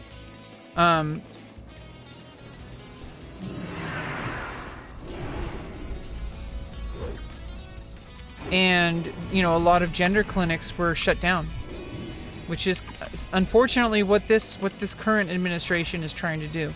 But I think the important part to remember is that more people are seeing the truth that trans people are a natural part of human existence. We have always been here, and the fact that we even have been researching it for 90 years should tell you that we exist for a reason. And right now, that reason might be to show people what we really are, which is a dynamic species that changes things when they aren't working. That's the fundamental truth that trans people show. It's not about gender. It's not about ideology. It's not about biology. It is literally that fundamental truth. If things aren't working, we change it. That's what humans do. It's what we have always done. It's why we have this country of the United States of America, because what we had was not working. We had an imperialist nation creating a colony and overseeing our day-to-day lives. And so we were tired of it, paying taxes to a country that isn't even, living here, that's just occupying this space. And we set our independence. We said no more. We're going to throw all that tea into the ocean. We're not going to pay taxes on tea anymore. We're going to be our own independent nation. And that's why we have our nation in the first place, is because we saw something that wasn't working and we changed it. It's not natural. It's created. Humans created it. Nothing we do is natural, but it is a natural part of our core nature. If something isn't working, we change it. Simple as that. And so for me, my identity was not aligned with my body, and so I took hormones. I changed my pronouns and my name legally because that made life easier to navigate, because I felt really uncomfortable being told I'm something I'm not. And then I changed my body to make that even less, to create less friction. You might disagree with that, but whatever. It made my life objectively better and less painful, making it easier for people to see who I am. I am from Louisiana, so my projects involve food service or petro industry. Oh, what am I doing?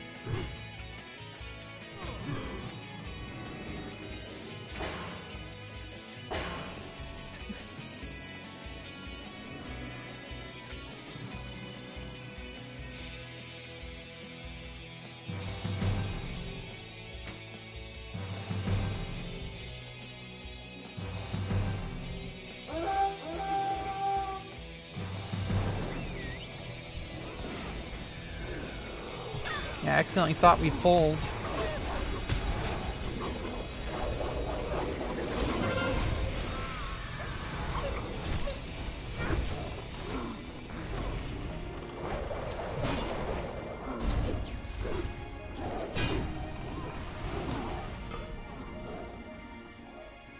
There we go.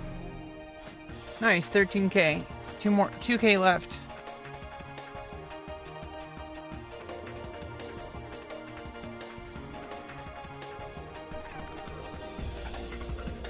What can I do for you? Let me go microwave my coffee. It's getting cold.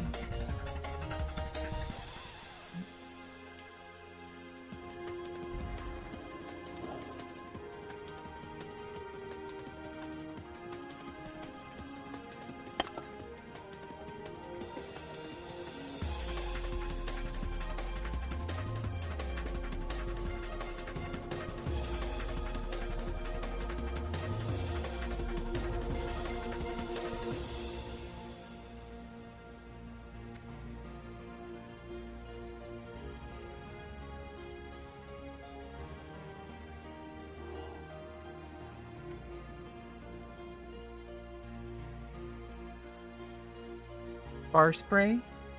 Farscape? Yeah, yeah, yeah, yeah, yeah, yeah, yeah, yeah, yeah.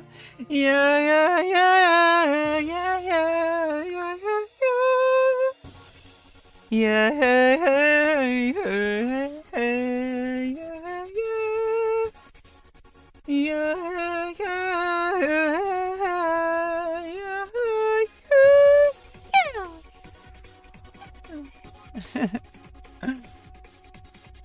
oh my god, Farscape! Oh my god. I'm loving that show. I just started watching it. But, you know, I love sci-fi shows like Star Trek The Next Generation, Star Trek Deep Space Nine, you know, Voyager, Enterprise. I was watching, I don't know, all these shows. I think the reason why we like shows like this is because of those things that I was talking about how we have a lack of knowledge about our human experience, and we're constantly investigating it. We're constantly looking at like why we do the things we do. Why do we want to go out into space? Why do we want to go to Mars? Why do we push ourselves to push ourselves beyond what we are?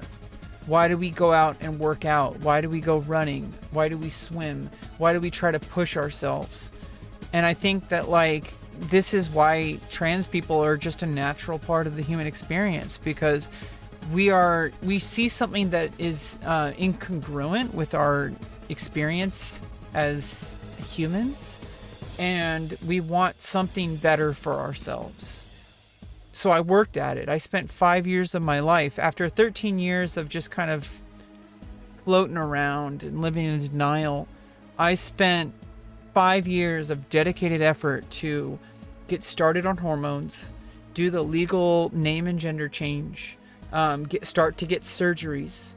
I got on wait lists. I had orchiectomy. And then a year later, I had facial feminization surgery. And then a year later, I had vaginoplasty. And now I'm done.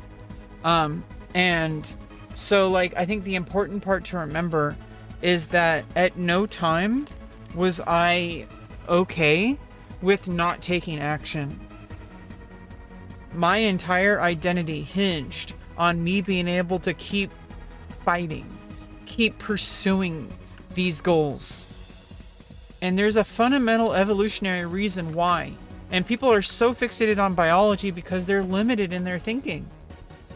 They think that the only possible reason for our evolution is to give birth, to procreate. But we also create things in our mind. We create things that outlive us, not just biologically, but in society. We create it, we invent things. We work with science. We evolve. So everything that I do on this planet, even though I can't procreate biologically, well, first of all, that might change in the future. We might be able to modify humans to be able to overcome that problem. I'm not counting on it. I don't want to have kids, so that's never been a priority for me. For some people, it's a priority, and that's just fine. There's nothing wrong with that. But to insist that every single person have the same beliefs as you, that everybody has the same priorities as you. There are people who think that I'm selfish for not wanting kids. Like, we're not rabbits. We're not cockroaches. We're not like some creature functioning only on instinct. We're human beings.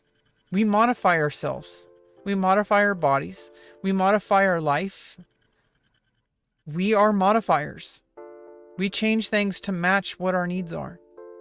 That is the fundamental human experience. And I think people are afraid to accept that, which is why trans people get a lot of hate. And, I see it as empowering.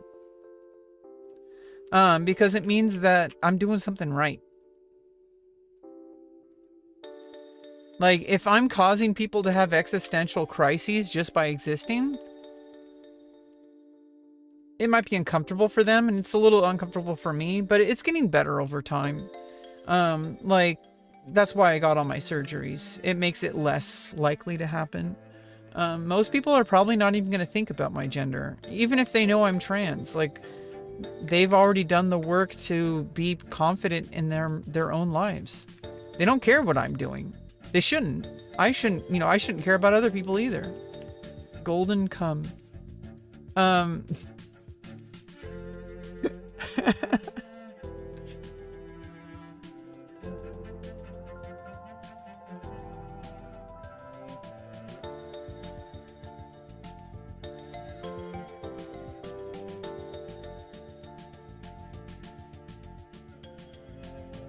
I don't know, maybe there will come a time where I don't really feel like I need to talk about this so much, but the fact that it keeps happening, some of that is just because these people come into my chat and they introduce this topic against my will.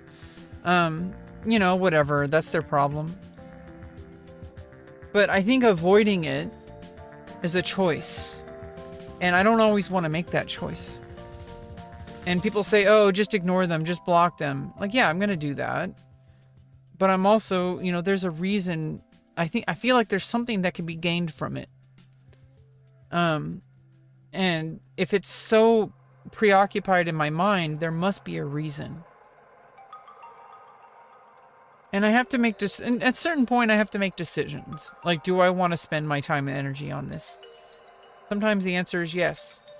Sometimes it's better if I just let it go. Sometimes it's better if I just change the topic. If I say, get the fuck out of here, let's change the topic. That's fine too. But in the end of the day, I'm the one responsible for my day-to-day experience. I'm the one who started this stream. I'm the one who's running this stream. And I'm deciding what stays and what goes. And you could say it's good, you could say it's bad. I mean, whatever. That's a matter of opinion.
Yeah, I'm entering into a period of time with my creative energy where I'm journaling a lot more. And I think that, like, my goal right now is not to publish. I think trying to do so this early would be a mistake, because I'm not writing nearly as much as I need to be in order to get to the point where I can go through my writing and select what needs to stick for a published work. That's a separate endeavor. And right now I don't have the energy, and I need to accept that. I have a very real problem with my environment right now that is actively being changed. I have people working on it.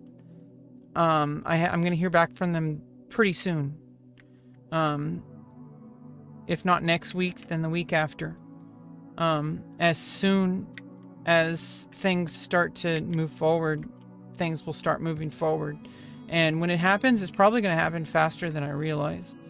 They're finding me a home, a mentor home, FHA. They're finding me a home. They're finding me a place to exist, a place to live, to be free, so that I don't have to be held back by the situation anymore, that I don't have to constantly be in a state of survival, and constantly taking all my energy away from what I truly want to achieve. And when I'm able to finally have just even having a dedicated writing desk and not have to rely on using the same exact desk for gaming and for watching TV shows and for leisure as the same place that I do my work. Those are two different things, and they compete with each other, and they take away my energy. And as long as I have that survival, and I'm living in filth, I'm living in constant stress and anxiety, it's raising my cortisol levels. It's all my creative energy is being tanked. Okay? And it's because of my living environment. And it's not an excuse, it's just fact. And I have fought hard to try to ignore it, but accepting it is part of I can't be doing the things that require energy when I don't have that energy. And so the energy I do have, where can I put my energy? I can put my energy in output, because I'm going to be able to have that energy later on, where I'm able to sit down and deliberately go through my writing to curate it for a functional, publishable artifact for my blog. And I want to be able to do that daily. But until I've established a daily writing ritual of output, pure output, how am I supposed to do that anyway? So I may as well focus on that part, because I'm going to have to do that regardless. And right now, everything's kind of loose. And I need to develop a strong daily habit of sitting down at the desk, opening my notebook, and getting my fountain pen and writing whatever thoughts happen. And not trying to think about publishing. Because ironically, the more I think about it, the less likely it is to happen, because I'm limiting myself. I'm limiting my thinking. I'm trying to only write good writing. when I should be thinking about just writing, getting it on the page. I should be thinking about that as the primary driving factor.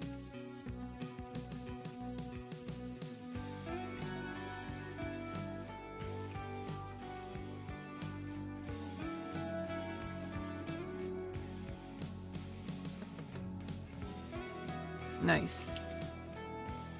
All right. A little bit more than 1K left. Maybe 1 or 2 runs. 150%. They raised it.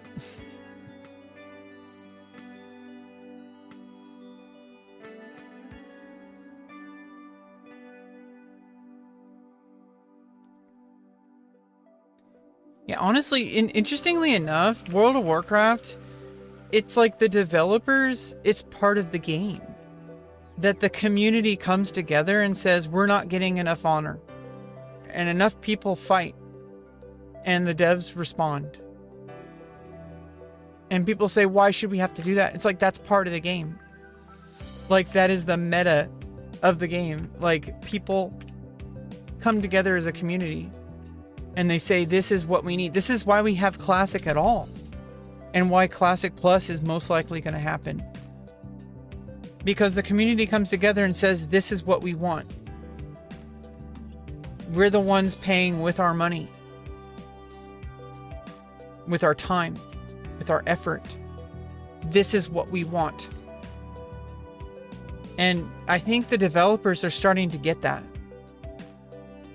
That it's in their best interest. They'll make more money if they give us options. If they give us things that are actually meaningful. They're not going to give us everything, but there is going to be a conversation. There is going to be a compromise. The fact that we are even playing on the Burning Crusade right now, and the fact that we're even on a Classic realm at all, that should be an indicator that there's much more to the game than just the game itself. The game exists outside of the game. It exists in the community. And I think that's like a really important realization. Like, World of Warcraft is real. It's a real thing. There is a community. Every single person, hopefully, is a real person sitting behind a computer. They are actively engaged. They are real people pursuing their goals. And that's meaningful no matter what you might think about it. It matters. At this moment, for this very limited, narrow purpose of getting enjoyment from the game, even if you disagree with it, those reasons matter. Because it's their time. It's their energy. They're taking time out of their lives to play this game. And that matters. It doesn't matter if you think it should matter or not.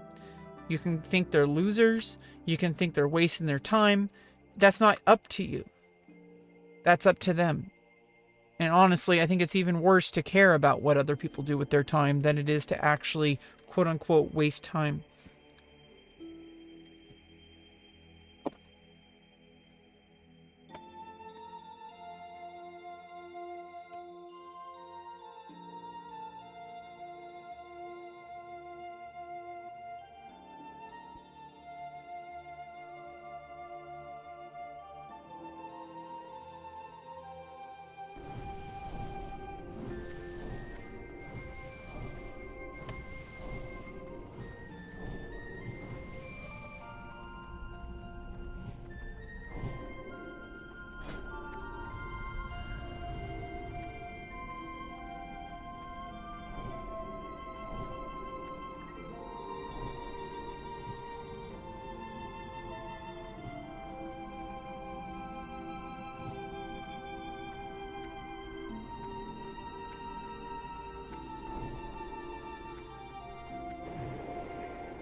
Ah, I'm not on my mount.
Lock it in, boys.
Bolts and hose.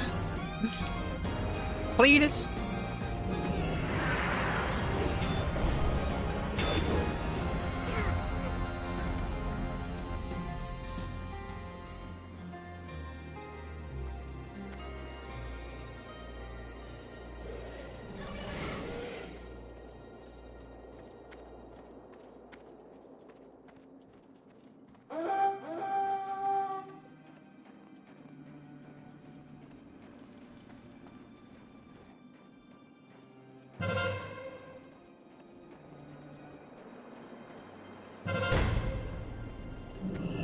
Oh shit.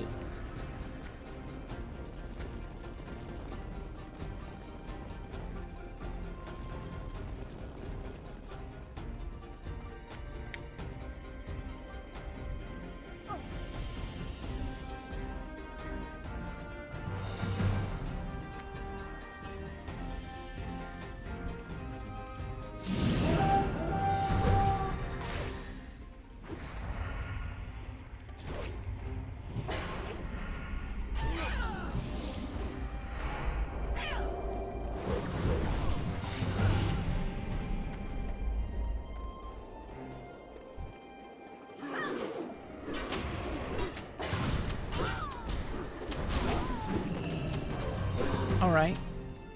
What we want anyway.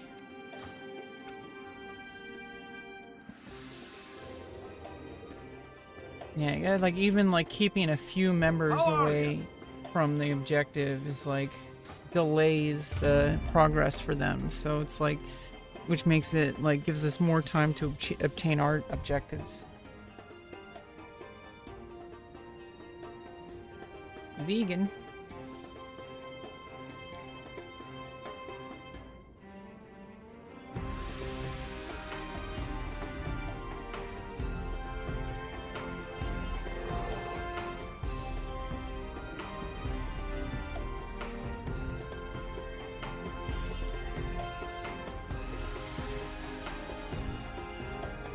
What's happening? See you soon. Great to meet you. Be good. Yeah, it's good that they finally made it like a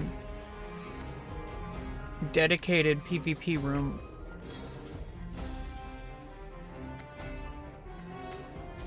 There are issues like people. There's a quest out there, like you can see that Lady Onyxia right there. There's a quest where she spawns a whole bunch of monsters, and they can actually kill you, even if you're not in like doing that quest. I don't know why they thought that that was a good thing to do. This seems way more reasonable, but it only exists because, you know, the developers created the data. Collected the data and said, oh, this is like affecting a lot of players. So when they originally made Burning Crusade, I don't know for sure if they did this, but they probably changed this in the original Burning Crusade specifically to do that.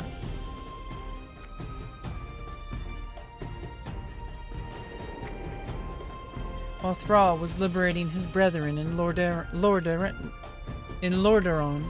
Ner'zhul continued to build up his power base in Northrend. A great citadel was erected above the ice-crowned glacier and manned by the glowing legions of the dead. Yet as the Lich King extended his influence over the land, one shadowy empire stood against his power. The ancient subterranean kingdom of Azul-Narub, which had been founded by a race of sinister humanoid spiders, sent their elite warrior guard to attack Icecrown and end the Lich King's mad bid for dominance. Much to his frustration, Ner'zhul found that the evil Nerubians were immune not only to the plague, but to his telepathic domination as well.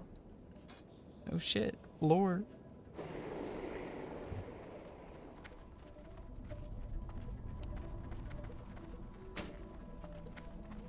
Okay, hopefully this is the run.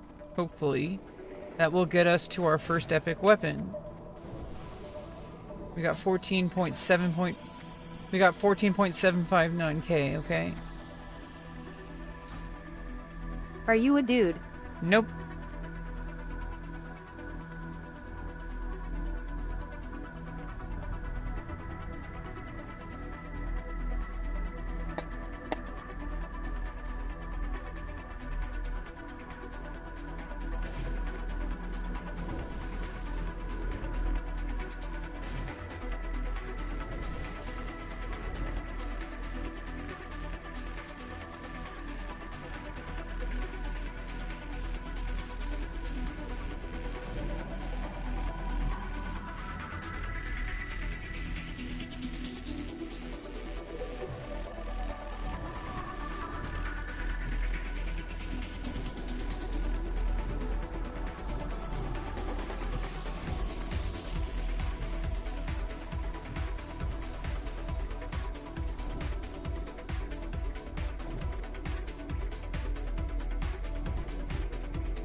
Who's quitting 2 weeks in? Says YRM's lol.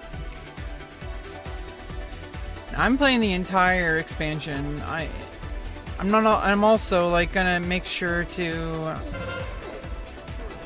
get to the point where I'm not just playing warrior, I'm playing my alts. Like we're going extreme. Okay, we're going all the way. We're going full dedication mode, okay? This is the only game I play I'm gonna put all my energy into my enjoyment. Which means I'm gonna help other people. Means I'm not only gonna play warrior, I'm also gonna play paladin. I'm also gonna play shaman. I'm also gonna play priest. Okay? 2 tanks, 2 healers. I wanna have options for raids.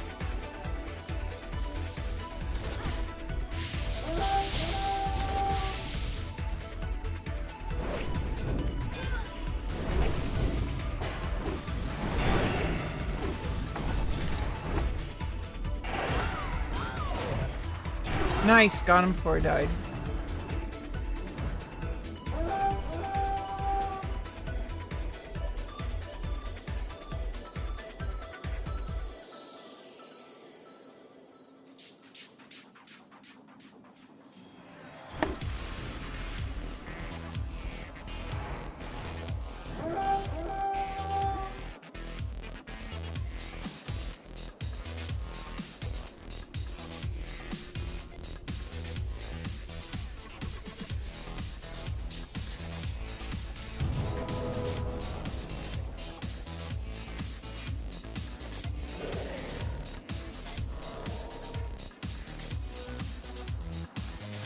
Oh, that's the sword I'm gonna be getting.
Yeah, and you know, like, I think even without Crusader, like, that weapon is just significantly stronger.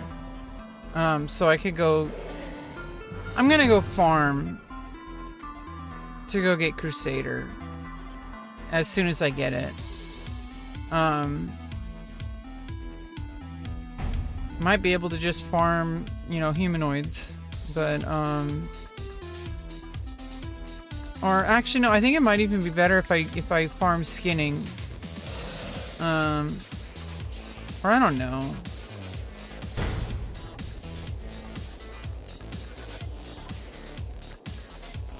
I mean, I'm also gonna need rune cloth, so I may as well go farm, like...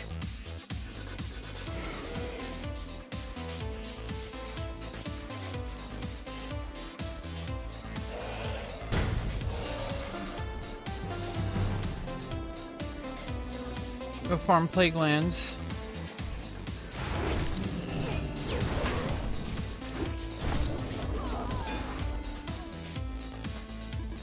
Well, I got 15k. I think that's how much it costs, right? I think it costs more than 15k. I will follow you, brother. Ew. Brother, ew. What's that, brother? Ew. Brother, ew.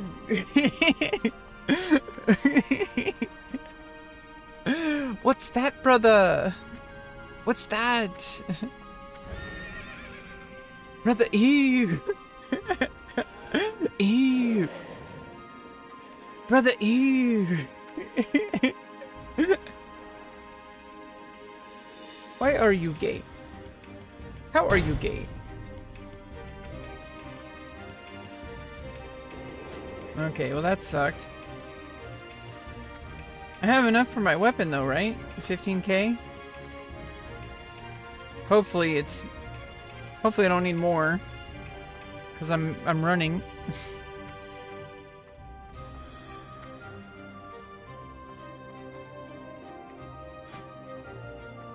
Yeah, 53.9 damage. Even with Crusader, like I think it's like 77 DPS, so it's like significantly higher, even without Crusader.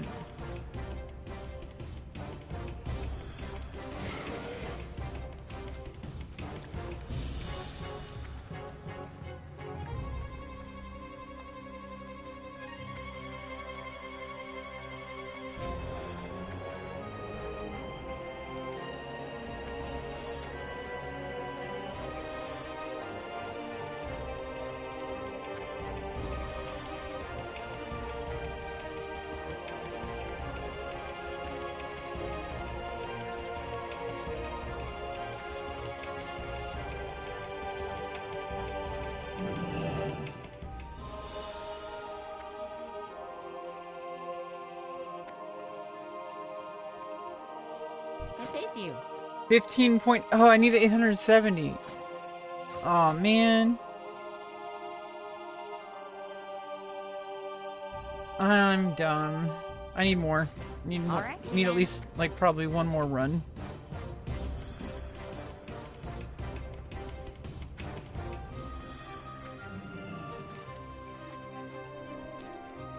Bruce Banner. The Hulk.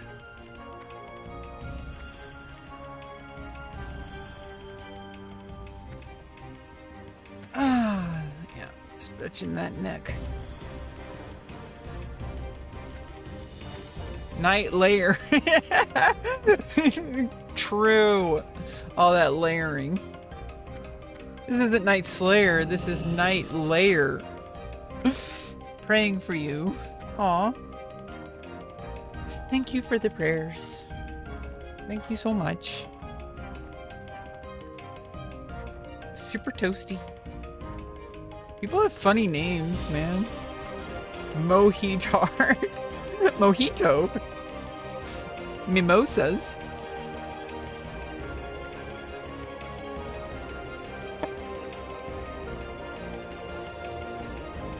What's on your mind? Well, you need to do more. 15. I need 700 more, or like 753, or 783. Excuse me. Oh wait, no, 870. So that's plus 700 plus 53. So I need 753. Honor. Safe travels.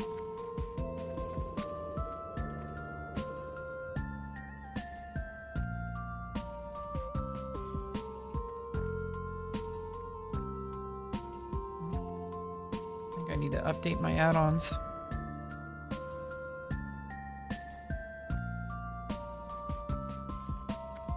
Forgot to check. Oh, yeah.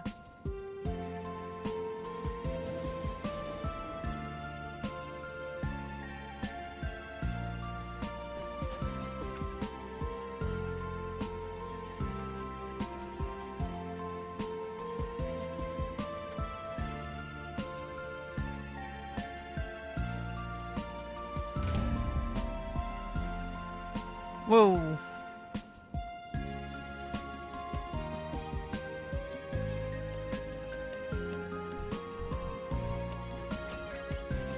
Where you from?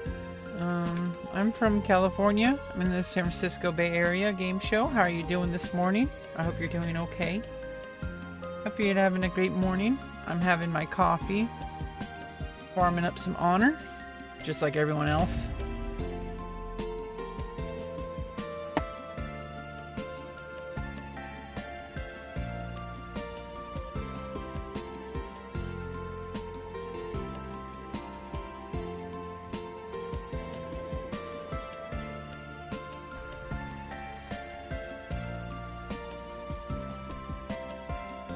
And for some reason, this like chat window keeps moving.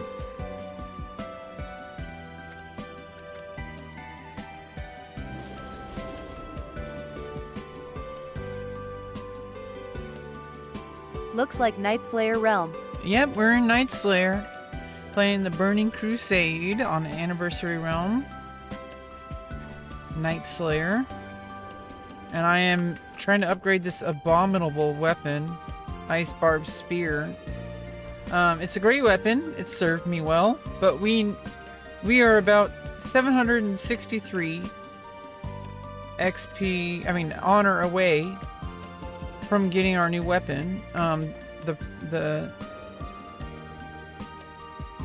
epic weapon from PvP.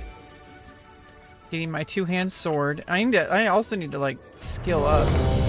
My two-hand sword is like under-leveled. So I'm gonna have to farm 20, like probably like 20 to 30 gold. And I can probably do that by just farming undead in Plagueland, in Western Plagueland, or Eastern Plagueland. Probably Western Plagueland, faster kills. And also because I need to skill up like by 150 on two-handed swords. I also need to farm the gold for respec as well. Grand Marshal Claymore. Yeah, the Grand Marshal Claymore. I need to respec. And also, I think I also need to respec in general anyway, because I might not have the best talents for level 60. I was looking at the level 70 talent tree, and I may need to get different talent order before, you know, for level 60. Or maybe it's fine, but either way, I need to respec from poleaxe to sword spec when I get the Grand Marshal Claymore. So. It's gonna be sick. We got a long road ahead of us. We're not trying to get it all in one day, but I do have a path forward, and I'm loving the game. I'm loving the experience. I'm loving the grind. I have real goals, and we're gonna push for those goals. I may suck right now, but we're gonna get to the top. We're gonna become Gladiator. Okay? That's our goal. We're gonna do it. But it's gonna take time and effort, and a lot of research, and that's all part of it, right? That's all part of the game. And just like in real life, you're not going to be perfect right away. But at least, you know, you're going to pursue the betterment of yourself. You know, and in the same way as in game, I'm going to do that in my personal life. And I have been. It's not something new. This isn't like a revelation. This is something that has been ongoing. And recognizing it is part of the movement forward. Recognizing that your efforts matter. Recognizing that you have already been doing the things that you aspire to. And not accusing myself of being a failure. Not accusing myself of not doing enough. I am doing more than enough. And I don't need to prove myself to anybody. Especially myself. But it is a worthwhile goal, and it is part of it. And it's not wrong. It's just part of the game. So we got places to go, you know. Upgrade this bullshit shitty gear. Let's get some rank 14 gear or whatever. So that also like we can have some fun. Actually learn how to PvP better. And start doing some Warsong Gulch in Arathi Basin instead of just farming Alterac.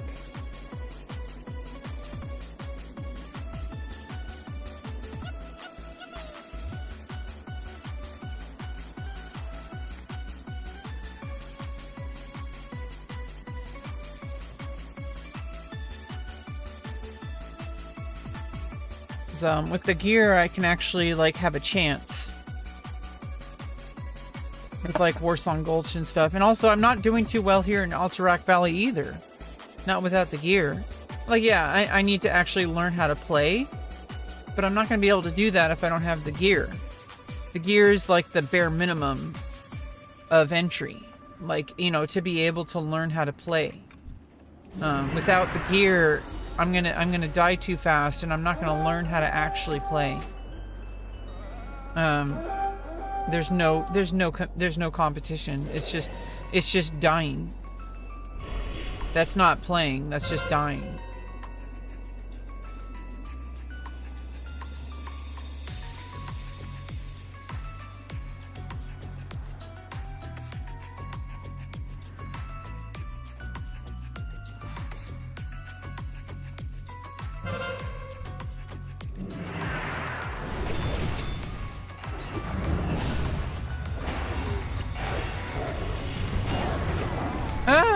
Look at all that horde.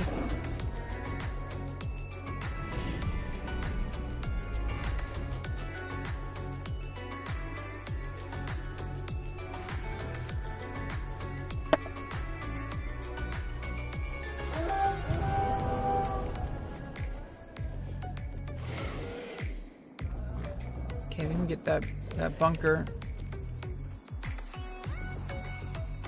Oh, I also forgot to get sharpening stone. I've been doing that the whole time.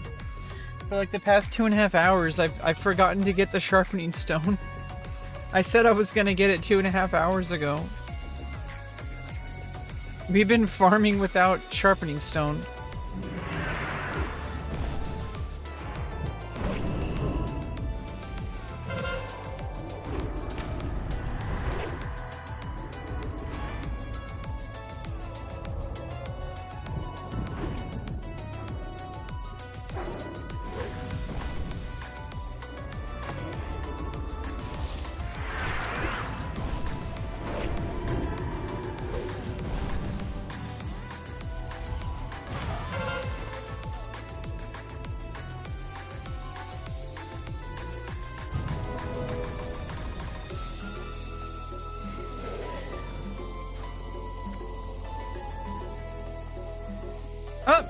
Get disconnected?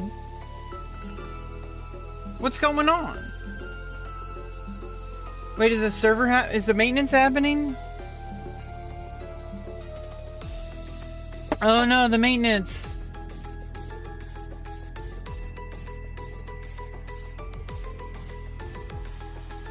Oh no, we got like an hour.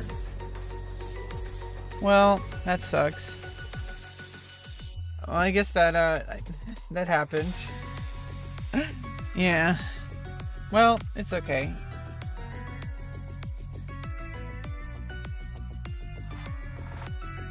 Yeah, I think we talked about a lot today, and I think it's important to know that, like, no matter like where we think we are, like we're inherently wrong. Like, we don't have all the answers. You know, we don't know what it means to be human fully. That is actually part of the exploration, is like discovering who we are is like part of it. It's not like the whole answer. I think people always have this like this need to like put things into neat little packages, and to putting it into like, this is what it means to be human, and like there is no other further you know, this is what you need to learn how to do. It's like, no, you're giving too many restrictions. And yeah, like, you learn more insight when you have restrictions, but also you're cutting yourself off from further deeper truths. Whenever you say, this is the only way to exist, this is the only proper way, this is, you know, there is no proper way. The only wrong way to exist is to not exist, because that is fundamentally like required. In order to exist, you must exist. That is like the one fundamental truth of existence, is like, to be human, you have to be a human. Like, that's like, that's now what it means to be a human, that's something that could be discussed, and you know, I don't think there's like truly any wrong answers. I think the only real wrong answer is to not try. And even then, that's not wrong, because sometimes you're going to be in states of existence where you're not really fully trying. Sometimes you're going to be in states of existence where you're resting. You're trying to find a new balance. You're trying to find like what needs to be done to give you more energy. And that itself is like another pursuit of humanity, is trying to find when you need to step back. Because you're not always going to be like super full charge, like, I need to better myself, I need to improve my life, like, you're gonna run out of energy. Sometimes you need to lie down, which is what we're gonna do while we're waiting for the server to come back on. So thanks everybody for joining, and I hope to see you next time pretty soon, hopefully in an hour.